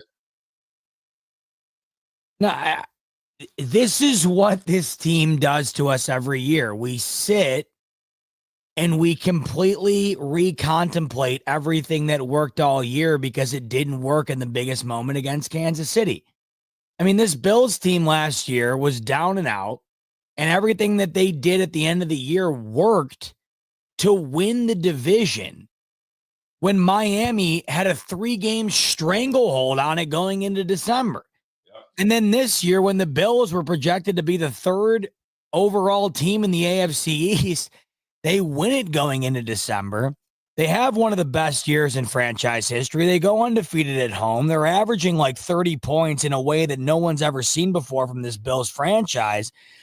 And now all of a sudden, because they lose to Kansas City, who they beat in week 11, who they put 30-plus points, or they put 30 points on, nobody had done that in 38 games. Now all of a sudden, we're focusing in on the fact that the Bills didn't add adequate personnel. This is the best Bills offense statistically that we've seen in what? 2 decades? Yep, too long. So this is where I come back to what I was trying to get at the beginning, where it's essentially like, I don't know what has to happen at this point. I mean, I don't know how you sit here I don't know how you sit here and come to like a silver lining that makes you feel good about the future, where you sit here and you say, you know what, if this happens, then we're set up. Because once again, much like last year, Kansas City, not nearly as good as they were a half decade ago. But the Bills were better this year, unarguably, than they were last year, especially offensively. And they still lost.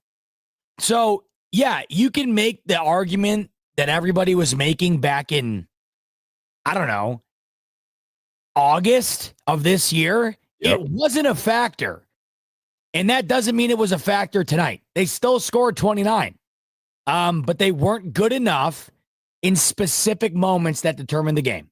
And when we look at the Bills versus the Chiefs, when we go back and we do the looking into the crystal ball version of what this rivalry was, or lack of it at this point in the playoffs, when we go back and look at what this was, it will all come down. Outside of the AFC Championship, the first time they faced off, it'll all come down.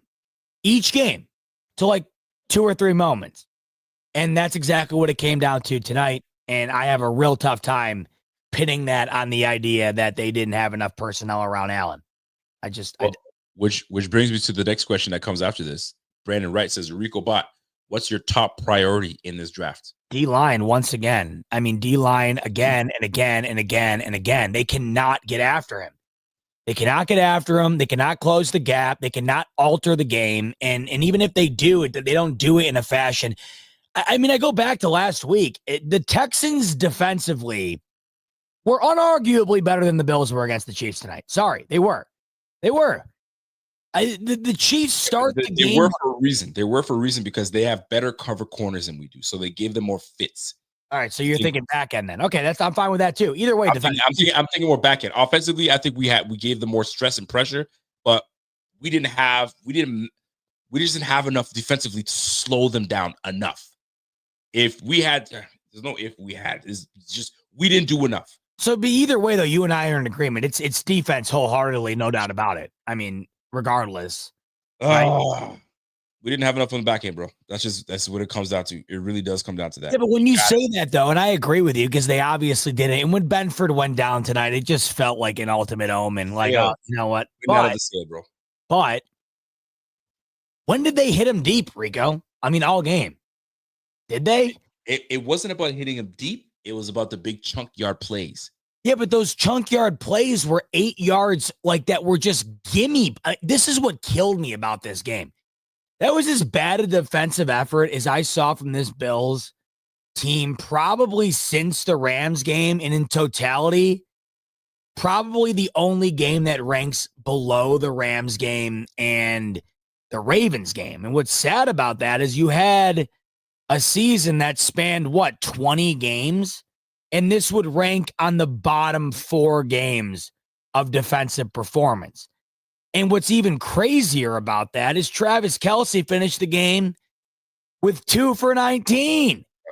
I mean, if you were to look at this game in hindsight, and I told you that Travis Kelce had 2 for 19, you'd probably be like, oh man, Bills might have finally found a way.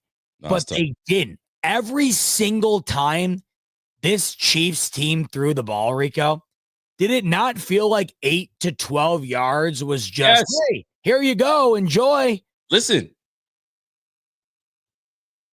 Pat Mahomes, 18 for 26, 9.4 yards a throw. 9.4 yards. You're throwing a damn near first down every time you throw the freaking football. Like, yes, it's a problem, bro. It's a problem, bro. Go to Andrew from you. Andrew says paying Miller all this money for primetime games and the moment, and it's on the milk. I'm so over that. Like, we all know what this has been.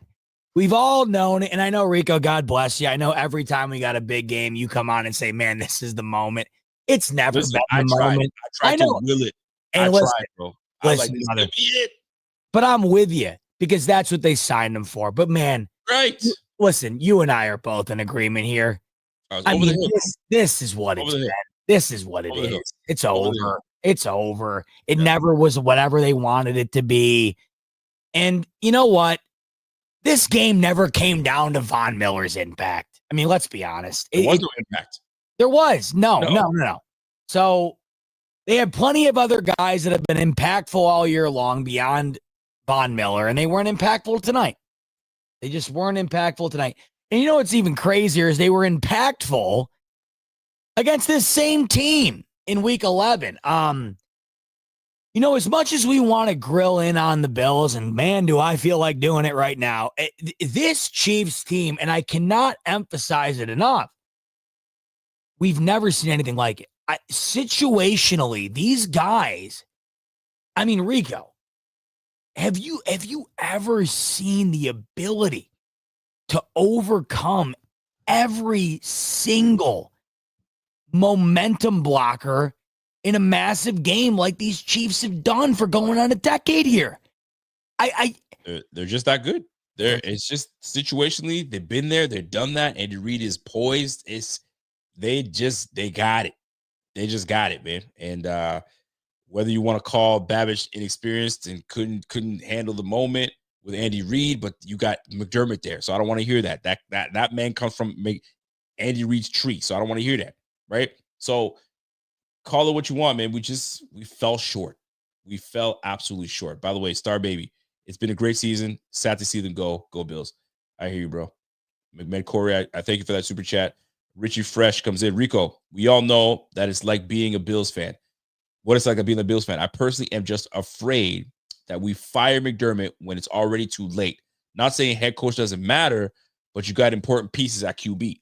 Bro, when the locker room is together, you don't mess that up by bringing. Listen, let me tell you something real quick. We had Jimmy Schwartz. This should tell you everything. We had Jimmy Schwartz, and that defense was humming. And all of a sudden, we changed things up. We bring in Rex Ryan, and then what we had, it didn't work out. It was not nearly the same. 3-4 defense completely changed everything, and then Rex Ryan was out in 2 years. I mean, sometimes when you got a locker room, it's all set and done. Sometimes it's just about bringing the right pieces together and making it happen to get us over the edge. But I'm sick and tired of talking about bringing the right pieces and bringing us over the edge. It's the same damn conversation every year. It gets sick. Yeah. It does get sick. Exactly right, Rico. It is what it is. There's something to be said about just being on the wrong side of history. The Bills are on the wrong side of history right now. I'm seeing the comments like glazing the Chiefs, whatever. Yeah. Yep. Have you ever met an organization worthy of more glaze than this Kansas City Chiefs? Like, sorry to tell you, but the Bills are on the wrong side of history right now. I mean, in so many ways. In fact, we go down to the point where the Bills never got good until the 2 seed no longer got a bye. And then what do you know? The Bills have been the 2 seed literally every year since then. I mean, it's just poetic. It's poetic in so many ways. Yeah. You know, prior to that, the 2 seed had a bye the entire time. The Bills do not even get close to what they are until the 2 seed no longer means a damn thing. There's so many elements of this that are just so classic Buffalo, so classic. Here we go in the sense of who else but a Bills fan. And this is the perfect example. They're on the wrong side of history. The Bills are a phenomenal team. And there's a solid argument that they have been the best team in the NFL outside of these Chiefs the last half decade. But the difference between that and what the Chiefs have been has been so substantial that it doesn't feel like that at all. What we're watching here, guys, I mean, this is the stuff that you're going to be telling your great grandkids.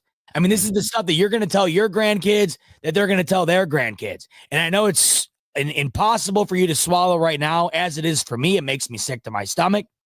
But that really is the reality, and it's sickening. The Bills really could not be better than they are right now. I mean, Rico, when you could go out and make your free agency move and get your next Stephon Diggs or whatever else. But when we get down to brass tacks here, was this not one of the best Bills teams you've seen in the last 2 decades this year? So we can't sit here and talk about this, that, and the third, and McDermott this. Like this McDermott team, he led this team. Right. And there's a whole lot to be happy about. However, when you lose games like this, it stings differently. So you got to look at it completely different. But once the emotions settle and you come in and you start looking at everything around the league, Start looking at all the other teams that would wish they had a McDermott. Trust me, there are teams that would knock on the door to say, yo, is he available? Because I see what he's done to Buffalo when Buffalo wasn't shit. There was a point where Buffalo wasn't shit. Anybody trying to go to Buffalo, now people are like, yo, what's up over there, man? Let me see what y'all got. So you guys can talk all this shit like my man, Mike. I appreciate that super chat, Mike. But Mike says, yo, Rico, stop it. He goes, yo, love y'all, but McDermott will never win big games. Stop defending McDermott. He is not the answer. When do we stop being delusional? Who's the answer, Mike? I'd love to hear it. They don't know the answers. This is the problem. They have all the get rid of this, but no solution. And that's the problem. I mentioned earlier, okay, get rid of him. Who will you go out and look for?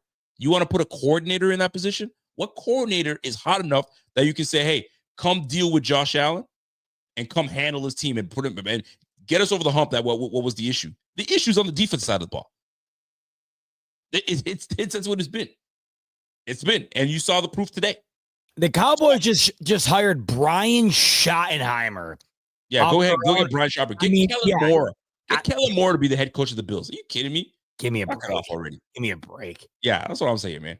No disrespect to you, but you know what I'm saying. No. Exactly right, Rico. Exactly. It's no disrespect to anybody because I understand the frustration.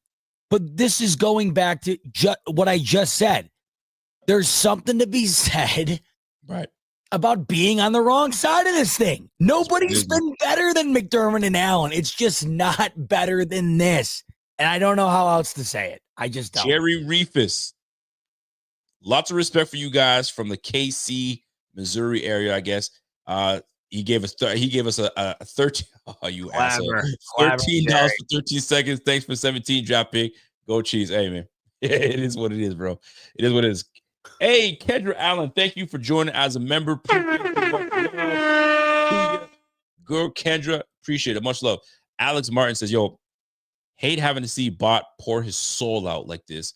I would have given my left nut to see the Bills get this W, but no matter what, you are a real one, Z. We love you, bro. Hey, man, you getting love, bro. You getting mad love. And as you should. My man Owen comes through, says, Z-Bot, I agree with you entirely. Enough is enough. Every year, it's the defense, coaching, injuries. Bottom line is, we had opportunities to win, and we blew it. I'm effing sick of it, bro. I think a lot of people are sick. A lot of people are sick, and we're not here for it. We're absolutely not here. Excuse me, we're not here for it. We got another super chat coming from Nefarious Technology, and with a big super chat, we appreciate that, Nefarious. He goes, hey, say what you will. It's harder and harder when you guys fail 2-point conversions.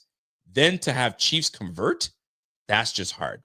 And the difference between 31-29 and 29, great game between these franchises. Much respect, gentlemen. Great season. But next year. I mean, listen, man. 31-29 and 29-29. Yeah, I get it. Listen. Yeah. We had this conversation earlier, my dad and I. It wouldn't have mattered. The Chiefs, like, I get it. It doesn't matter. It just doesn't matter. If the Bills would have converted one of the twos, then they would have found another way to do whatever. Like, guys, I really got nothing else for you. This is what they're doing at this point. They're just doing it. It's crazy. No, you're right. I would rather play 9 players than have Elam and Hamlin on the field. Yeah, there's gonna be some things that we need to address. On that. Damar had a rough night, and Kyer, man, oh man. I mean, defensive backfield. Rasul was in there too. No, listen, let me tell you something, man. The whole Rasul didn't have a great night. Kyer had a horrible night. Yeah, but do you remember when Tracy Wolfson went up to McDermott at half and asked him about it? Oh yeah. McDermott, in like the nicest way he could possibly say, was like, yeah, like we're just kind of rolling the dice here. You just gotta get ready for it. Exactly. Like, I'm surprised they didn't put Jamarcus Ingram in, but I guess they gotta go with I can't even. Would you be stunned if Elam's like not on the team next year? Because it wouldn't stun me at all. Would I be stunned? But he's as good as gone. Okay, he's as good as gone. Yeah, exactly. They're not even. Listen, pack your bags. Don't bother coming back, my G. There ain't no way. We brought in defensive. You brought in a DB coach that had familiarity with you. We brought him to the team. We hired him as our DB coach, and you got worse. It's over. You got worse, bro. Nah, man, it's a wrap. He's gone. He's as good as gone, bro. Yep, As good as gone. Why did they take a point off the board to go for 2? At that point, you wanted to go up 3. If you had an opportunity to go up 3, why not? Yeah. And, so we go back to 3. They wanted to cut it to 3 instead of being at so what was it? Well, so no, it was 21-16, and the Chiefs went off sides. You go for it every time there. And this to me, 3. The point was to cut it to 3. That's of why course. Yeah. You do it every time, guys. Right. Guys, once again, you always. I know, guys. I'm with you on this. This is why earlier in the show, everybody's like bots this and bots that. Guys, I have as much trouble trying to like put this into words as you guys do. The Bills were 28 of 30 on that tush push all year long. You go for that Numbers on are the 1 yard line every time to make it a 3-point game. Credit to the Chiefs. This is what we talk about all year long. Nobody's better at making the play that no one else has all year long than Kansas City. And they stopped that tush push tonight 3 times. The Bills ran it 30 times all year. Yep. They hadn't gotten stopped more than twice. You go for it every time there, and it didn't work out. Just because it didn't work out doesn't mean it wasn't the right choice. It was the right choice. It's just the Chiefs were better. And ultimately, in this 4-game series here throughout the postseason the last several years, that's pretty much been the case in a variety of these outcomes. No, there's no question about it. Well said. Andy Larson, I can never enjoy a regular season win ever again. Yeah, because you're right. we all know the end result. Heartbreaking loss in the playoffs.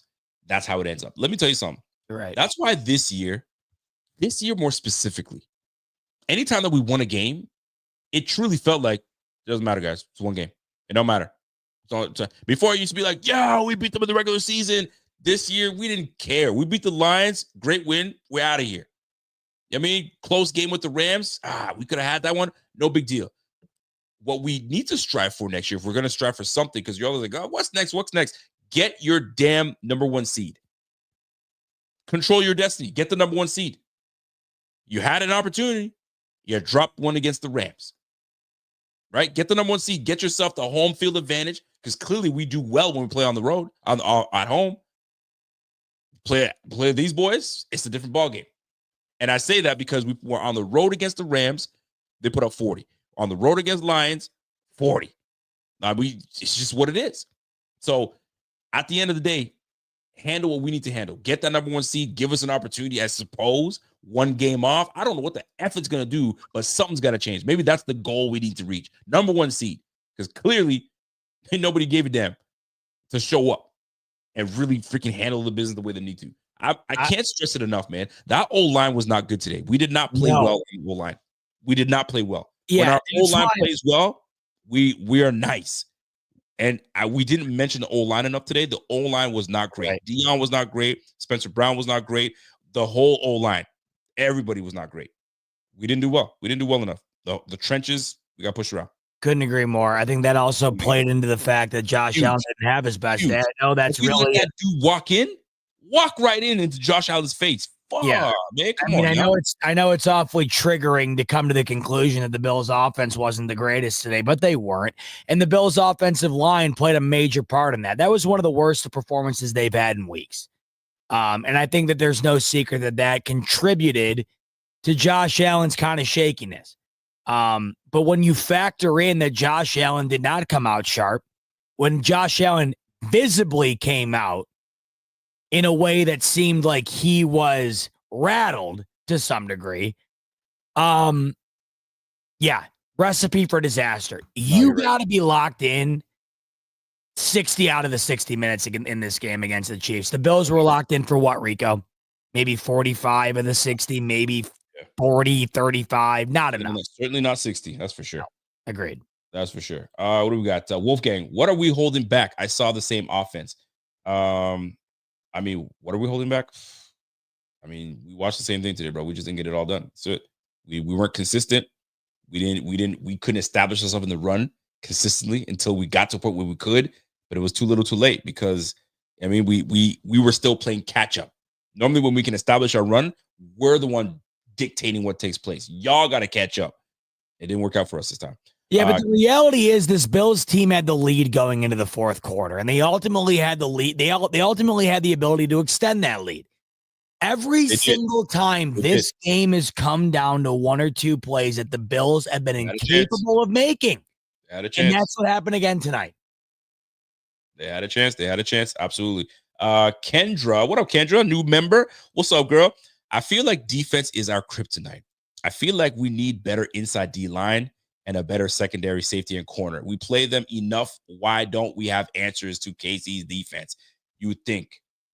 We try to build our defense specifically for. We brought in like a Kyrie Elam. He was supposed to be a difference maker, an eraser, lockdown corner, especially in a defensive scheme that's more catered to a zone.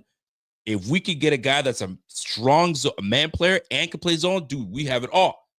That didn't work out. So we're like, shit, we got to pivot, right? Rasul Douglas, we need you. Look what happened. Rasul Douglas, need you to come in.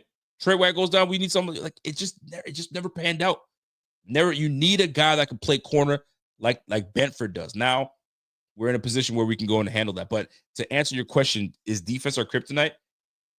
It's just that, bro, like we sunk a lot of money into Von Miller. That didn't work out.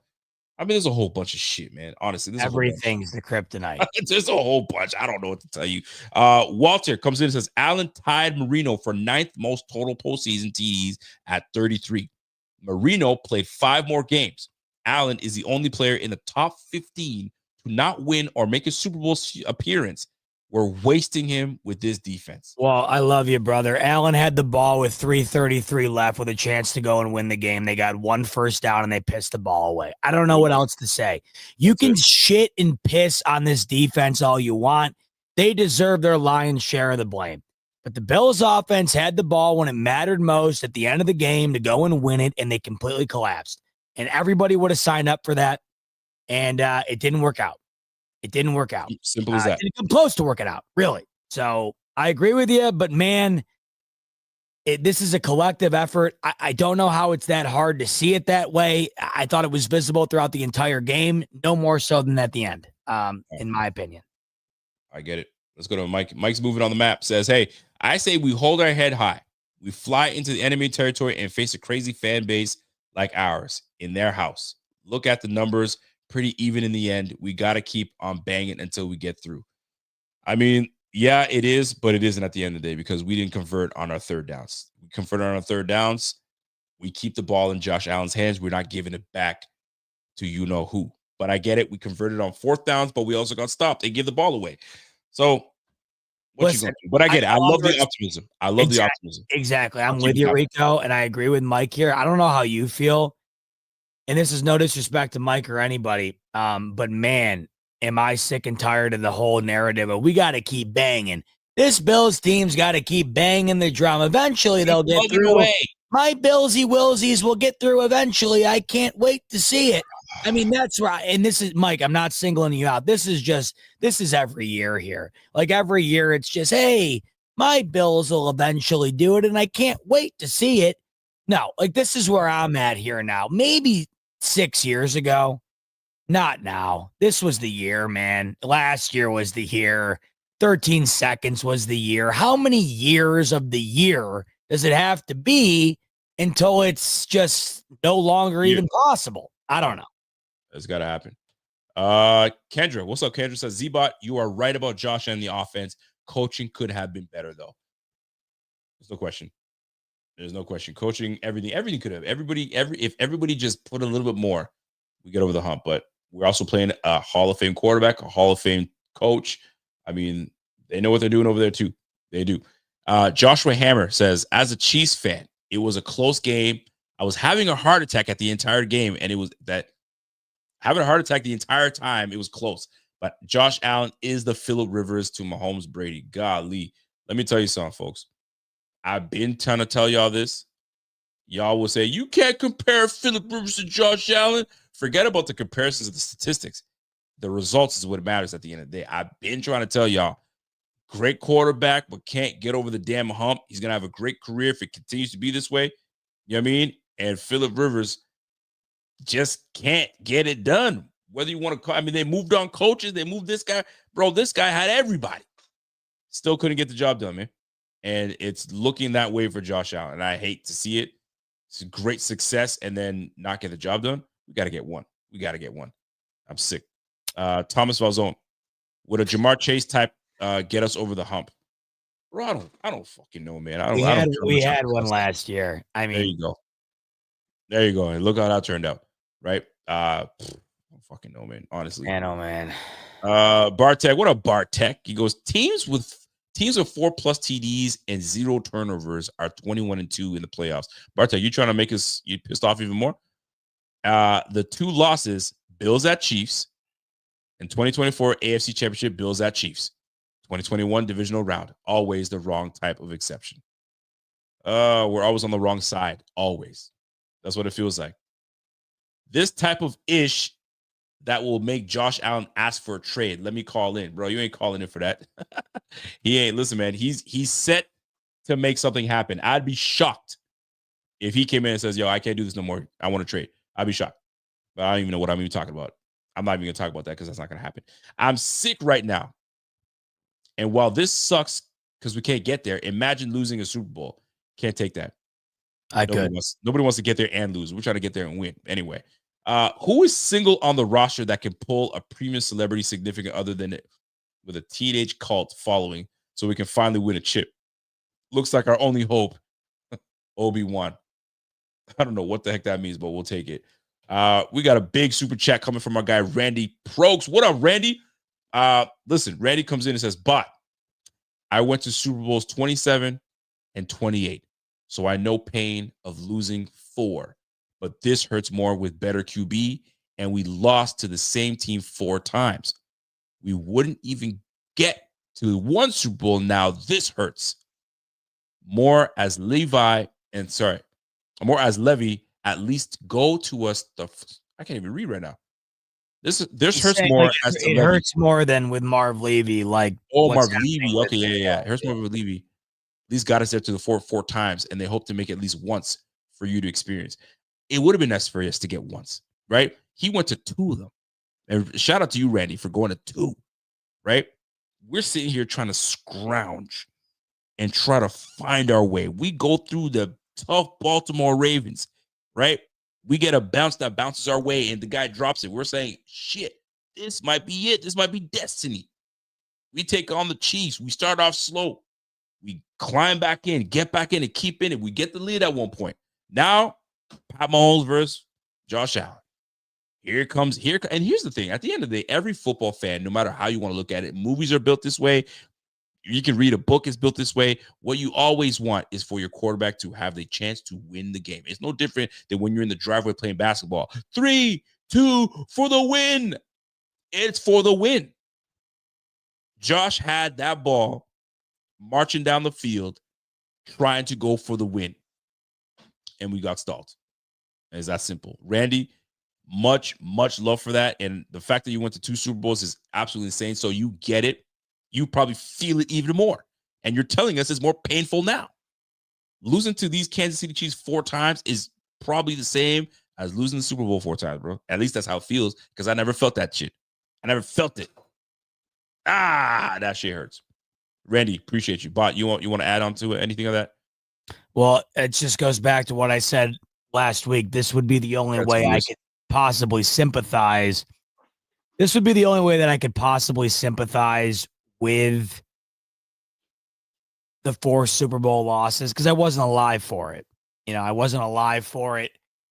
This was the only way I'd be able to somewhat understand what that felt like. And I don't think you could possibly replicate what 4 Super Bowl losses in a row equates to.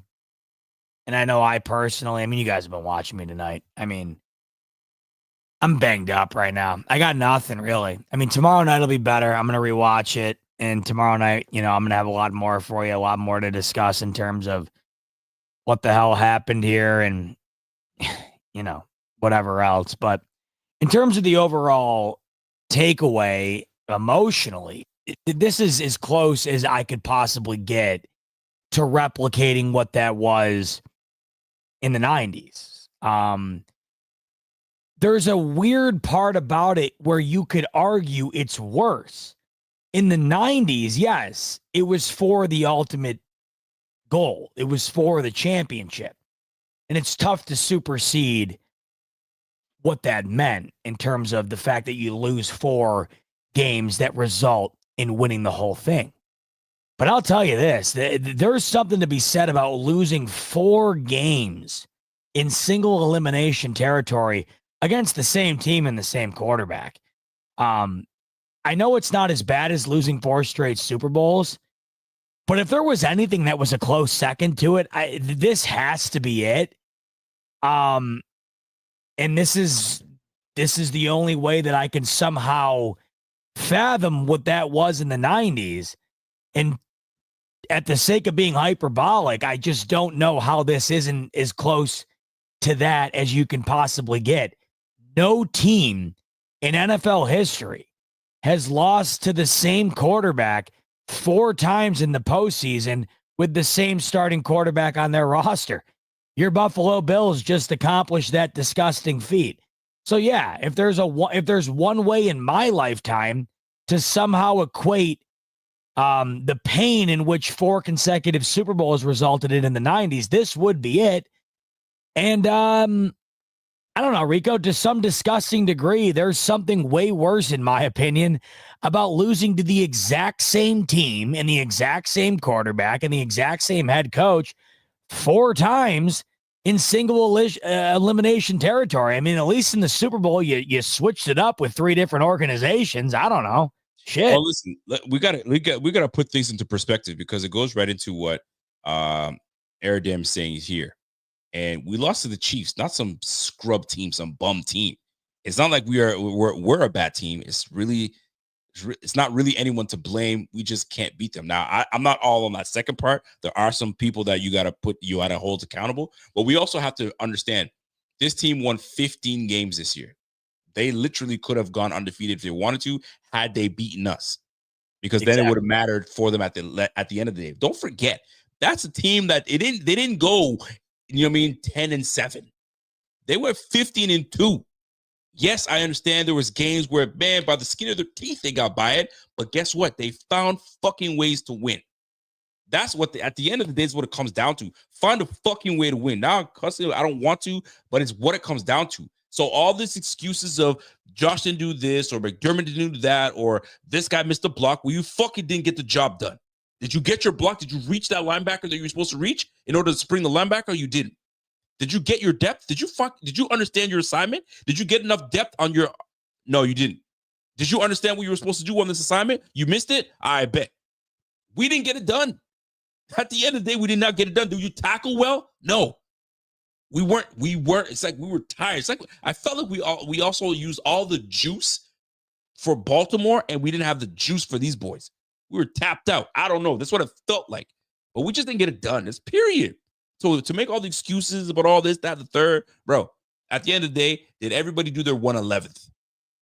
Oh, okay. So 8 of y'all did your job? All right, where the rest of y'all? Oh, the 3 of y'all didn't do it. Well, then that's why we're at where we're at. 0-4. So everybody's got to fucking look at themselves in the mirror, gut check time, and be like, yo, did I do enough? Josh is going to do it. James is going to do it. Dion's going to do it. McDermott's going to do it. Everyone, man. And you feel sick for the guys that couldn't play like Benford because that could have been a big difference. But guess what? This is where Kyrie has to come in and say, all right, next man up. Shit, you're going to be next man out. That's what's going to be happening. Dr. DC is bringing up something me and my dad talked about this earlier. This is where you get to the point where you wonder how much longer they get to where they're at currently. I'm sitting here, I can barely put this into words. I mean, I'm just sick to my stomach. I got nothing here. I mean, I'm dead inside right now. And Dr. DC is saying, as disappointed as we all feel, take a moment to consider how the players feel. And I have. And I wonder if how the players feel is how the hell do you even get the gusto to get back to where you're at here again? I don't know. How the hell do you pick yourself up by the bootstraps yet again to try and go and do this? I have no idea. I really don't. because I just don't know how the balloon could get more deflated. I mean, you know what I mean, Rico? Yep. I listen, you're on it. And how do you pick up the pieces? But this is called being a professional. Yeah. Get back to it, do it all over again. So that's why you feel for players that play 13, 14, 15, 16 years. They do it every year and do it all over again just for that chip. So that's why when you get to year 10, you're like, yo, just put me on a squad that is going to get me. I want to learn. I want to experience winning. That's why you get to that point. Amari Cooper, he didn't care. He was just happy to be there. You know what I mean? But we also needed your black ass to help us out. And I'm just so happy to be here. You know, sometimes philosophically, what it means, man, put some bass in your voice and show me what you got. Because I needed you. And we all needed you. Golly, man. Anyway, I digress. I don't want to poo-poo on my guy because he was a super nice guy. But yo, there comes a time where we need you, bro. We need you. I just been poo-pooing on myself at this point. Half the time I blame myself for having, and I don't have any impact on any of this. You need to knock it off and stop being invested, man. Yo, we prepare ourselves saying it. It'll come down to one or two moments, and that last 3 losses to the Chiefs were exactly that. And we were always on the wrong side. It does. It comes down to 2 or 3 moments, 2 or 3 plays that get you over the hump. I've always said it. I've always believed in it. Sometimes you don't have to be the 85 Bears where you're just that nice. Sometimes it's just a crucial stop, and sometimes it's just a crucial moment on offense that gets you over the hump. The moment was, sometimes you just need to get a yard on 4th and an inch, you know, and you can't. Sometimes you do. But you're getting your if I'm Deion Dawkins, I'm sick to my stomach. I got blasted by Chris Jones last week. They're coming to my side, the Pro Bowler, the All Pro, and we fail damn near every time. Nah, bro. He was a little too happy for me after that game, by the way. I need to start seeing I just. Yeah, listen, Bot said, yo, Bot is right. This is the team that since we had Josh Allen, no one else can beat the Chiefs. We're not the only team who can beat them. I mean, listen, we always play well against them, and it doesn't matter. At the end of the day, we didn't get the job done. That's what it comes down to. Jordan Parkinson says, remember where we were during training camp, hoping that we made the playoffs. Remember where we were during the training camp, hoping that we made the playoffs. Hey, don't get me wrong. I always trust in Josh. We all trust in Josh, bro. Listen, Jordan, I appreciate the chat, but where we're at now is completely irrelevant to what we thought about in the preseason. Yep. They completely outpaced expectations, and they were as good of a team going into this game as they have been under Josh Allen. So I know it's going to make us all sleep better tonight thinking, hey, we were playing with house money this year. They were better than we thought. The reality was this was really as good of a team as they've had. Yeah. And so that's where I can't go back there. I get what you're saying, but man, it's just, you can't do it. Things get so much tougher next week because next year, every team's going to re-up and get after it. This was our opportunity. So now Jets, they're going to re-up and get better. The Dolphins, who knows what the heck the Dolphins are going to do, right? Chargers are going to re-up and get better. They will be better. So I don't know. I don't give a damn about the Dolphins and Jets. They're not going to do shit, but it's got to do with everybody else, in my opinion. Jordan Parker said, I would be stunned if he made the team. Elam ain't going to make nothing, man. He done. Get Elam out of here. There's a cornerback we can get after. Of course we can. There's a whole bunch. Trust me. Go get Garrett or Crosby. This pass rush doesn't get criticized enough, and McDermott always gets the blame. The defense absolutely overperformed this year. They did their job. Just not today. Yeah, not they today. Didn't do the job enough today. They did their job. They did it. They had a pretty damn good year, but just not enough. I mean, dude, 3rd ranked, taking away the football. We took the football away today. The defense did all right, but just not enough. That's what it comes down to. The only stat I got to give you, Rico, the Chiefs didn't score over 30 all year. They scored 32 tonight. It's the only stat you need to really look at to understand what happened tonight. Hey, there it is, buddy. There it is. Thompson says, yo, go get Garrett. Oh, yeah, I just read that one. Justin Tyndall says, yo, the toss sweep to Johnson on the first down made me go crazy. 3.5 minutes, 3 timeouts, 2-minute warning, run the ball instead under center. Yeah. Yeah, that toss was something. I was like, really? I hated it. Yeah. Jesse Snow sends us a super sticker. Appreciate that, Jesse. Tyndall, third down defense, 29th this year. Chiefs, 5 for 9 today. Trust me, we weren't good. And guess what? Offensively, 5 for 14. Go sit on that one for a minute. Trust me, I know. I've been paying attention to that shit. Jordan Parkinson, run the damn football if your offensive line can't pass block against that team. You have a 3-headed monster. Use it. Trust me, we get you, brother. We get you. My man Phil says, yo, it's 7:30 a.m. here in England, and I've been on with you guys since the start of the game, the pregame, with Kingpin up to now. Thank you, dude. That's amazing. That is amazing. I'm dying right now, and I'm gonna die with you, bro. We on this, man. This is why it's this pregame. Yo, much respect to you, G. Much respect. All right, here we go. Phil, much love, brother. That 4th and 5th should have been a QB run. Let Josh do his thing and put the game on him. It's 4th and 5, and you got Josh in the effing AFC Championship. I disagree with that. I would have never done that. Kincaid dropped the ball. You can reevaluate that play all you want. Kincaid dropped the ball. I mean, they made the play happen. It's that simple. It didn't work. It just didn't work. It's that simple. Nefarious says, yo, Rap getting hurt was a big influence in the game, in my opinion. If Rap was there, Hamlin could have been more effective. Jackson, hero ball, loses his every year. Hamlin tried to hero ball out there tonight. He had a good year, though, man. He did. That's fair. He did. Hamlin did have a good year. I'm not going to sit here and say Rap being in that game makes a difference. You know, last year I said Bernard and Johnson and Milano being not in there was the difference. They were in there tonight, and they scored more than they scored last year. There you go. So, guys, this is the most frustrating part of it.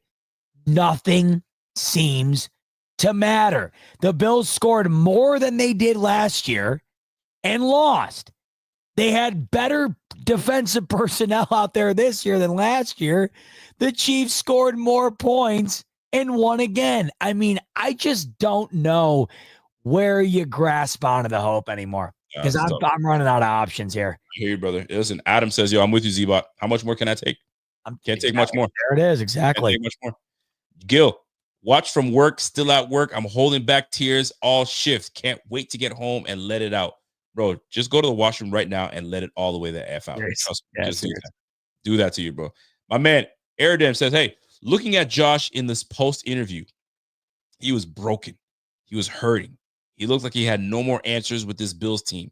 He's done all he can. That's why I said I won't be surprised if he asks for a trade. I'm telling you, he's pissed. I wouldn't doubt he's pissed. Trust me. But I just can't see him saying, yo, trade me. I want out. This way, he doesn't give me quitter vibes. To me, that's you quitting on and you say, yo, this ain't it. You know what I mean? He would be pulling a Jimmy Butler. You know what I mean? I just doubt it takes place. I doubt it happens. Yeah, and he would wind up in the same situation Jimmy Butler was in, and that's facing the Celtics in the fucking finals and losing. So it doesn't matter. Like you're gonna face. You gotta conquer the beast, whether in another conference or not. You have an opportunity to conquer the beast. You do that, bro. Can't avoid that, brother. You can't avoid him. Bartek comes in and says, I just wish the torment would stop. It's the hope that kills you. We always say the Chiefs are inevitable as long as we have Spags, as long as they have Spags, Mahomes, and Reed. Bro, I'm telling you right now, man, Spags was the difference today. He was absolutely the difference, bro. That guy fucking cooked us. He dialed up some good shit. He did it. Fluffy Panda, what up, Fluff? Says, yo, it's like we're told we need to be level 9. Then we finally get there and everyone is level 10. 20 years of Pats, now KC. We had to be perfect. Had to be everyone. Have to be everyone. Well, you're right, though. Every time we level up, there's always another level above us. We're like, fuck, man. Like, I thought we were there. We did it. Right. And there's always another level. That's why it takes a special team to win the whole fucking thing. You got to be special all the way, man. It can't just be one guy here, one guy there. It doesn't work that way. Everyone's got to be locked all over the fuck in. Here we go. Last super chat of the night goes to my man Aradam. Say, hey, I don't want Josh to leave, but shit, motherfuckers thought Brady was a Patriot for life. Dude leaves and effing sends it and wins a Super Bowl for the Bucks. Oh, there's a lot of circumstances in that one. Yeah, I can't do that tonight. I get you. But it's different. It's different. Folks, that's the end of our super chats. We wanted to make sure that we did not run out on you. This damn near 4-hour pod. Here's the kicker. It's almost 4 a.m. here. It's 5 minutes to 4. I got to be at work at 7. I'm going to try to get a nap in for about an hour, hour and a half, and I'm going to get to it. And I'm teaching today. I got a course that I'm teaching. I got class coming in, so I got to be on my A game. So, folks, I can't just leave you out dry like this. We got to come and end on a positive note. So, I'm going to do my best to end on a positive note. But I got to say this first. It fucking sucks. It sucks. It's trash. This is not what we expected. As a Bills fan, we did not expect this outcome. I truly felt what the Ravens felt. The Ravens really, truly felt that they were going to win and beat the Bills. Here we are. Same damn situation, same position, damn near same outcome. And we are sitting here left with pieces, trying to put them back together. So how do we put things together? Here's the deal. It's all about looking at where we can get better. That's the best way. If we had such a flawless game, but we still lost, we'd be like, what? We're lost. We know where we can get better. Our defensive front, we need to manage. We need to get better there. We need to help Josh, man. You got to do it. Some way, somehow, you got to do it. If you don't have Andy Reid, goddamn, give him some pieces. But at the end of the day, we got to put something together. But altogether, it's cliche, but we came through and put a damn decent season together from what most folks thought wasn't going to be shit. They were talking about the Jets, Dolphins, and everybody under the sun that were going to be better than the Bills. But the Bills, yet again, proved them wrong. Why? Because the window never closes when you have a guy like Josh Allen. And that's the facts. So the fact of the matter is this. You got a whole offseason to deal with this shit. I'm not even ready for that, to be honest with you. I'm not ready for that. I'm not. But we got no choice. I'm not even ready to talk drafts. I'm not ready to talk any of that shit whatsoever. Oh, my God, no. You feel me? What are we going to draft, Rico? Where we I don't know. I have no idea. Don't ask me that shit until it's time. How awful does that sound right now? Oh, it sounds terrible. I almost puked when I said it. So the best way I can say is, listen, man, we just got to take some time as a fan base, and just bury our heads for a little bit. I don't know if we'll take any solace in this NFL award ceremony. Does Josh get the MVP? Does that make us feel better, or does it matter? Does he give a fuck? He's not winning it, so it doesn't even matter. Oh, so there you go. There's the double whammy for you. So that's the one way I can take it. I'm gonna let Bot give you the last words. And hold on, Walter says, so now our standards are defined by the media. Come on. What you mean? What standards? I have no idea. Maybe he's talking to somebody in the chat. I'm not sure. I don't know. Bot, what you got, man, before you get out of here? Well, my only positive is I got a lot of love for each and every one of you. I love you guys. We had nearly 6,000 of you in here concurrently with us throughout the night.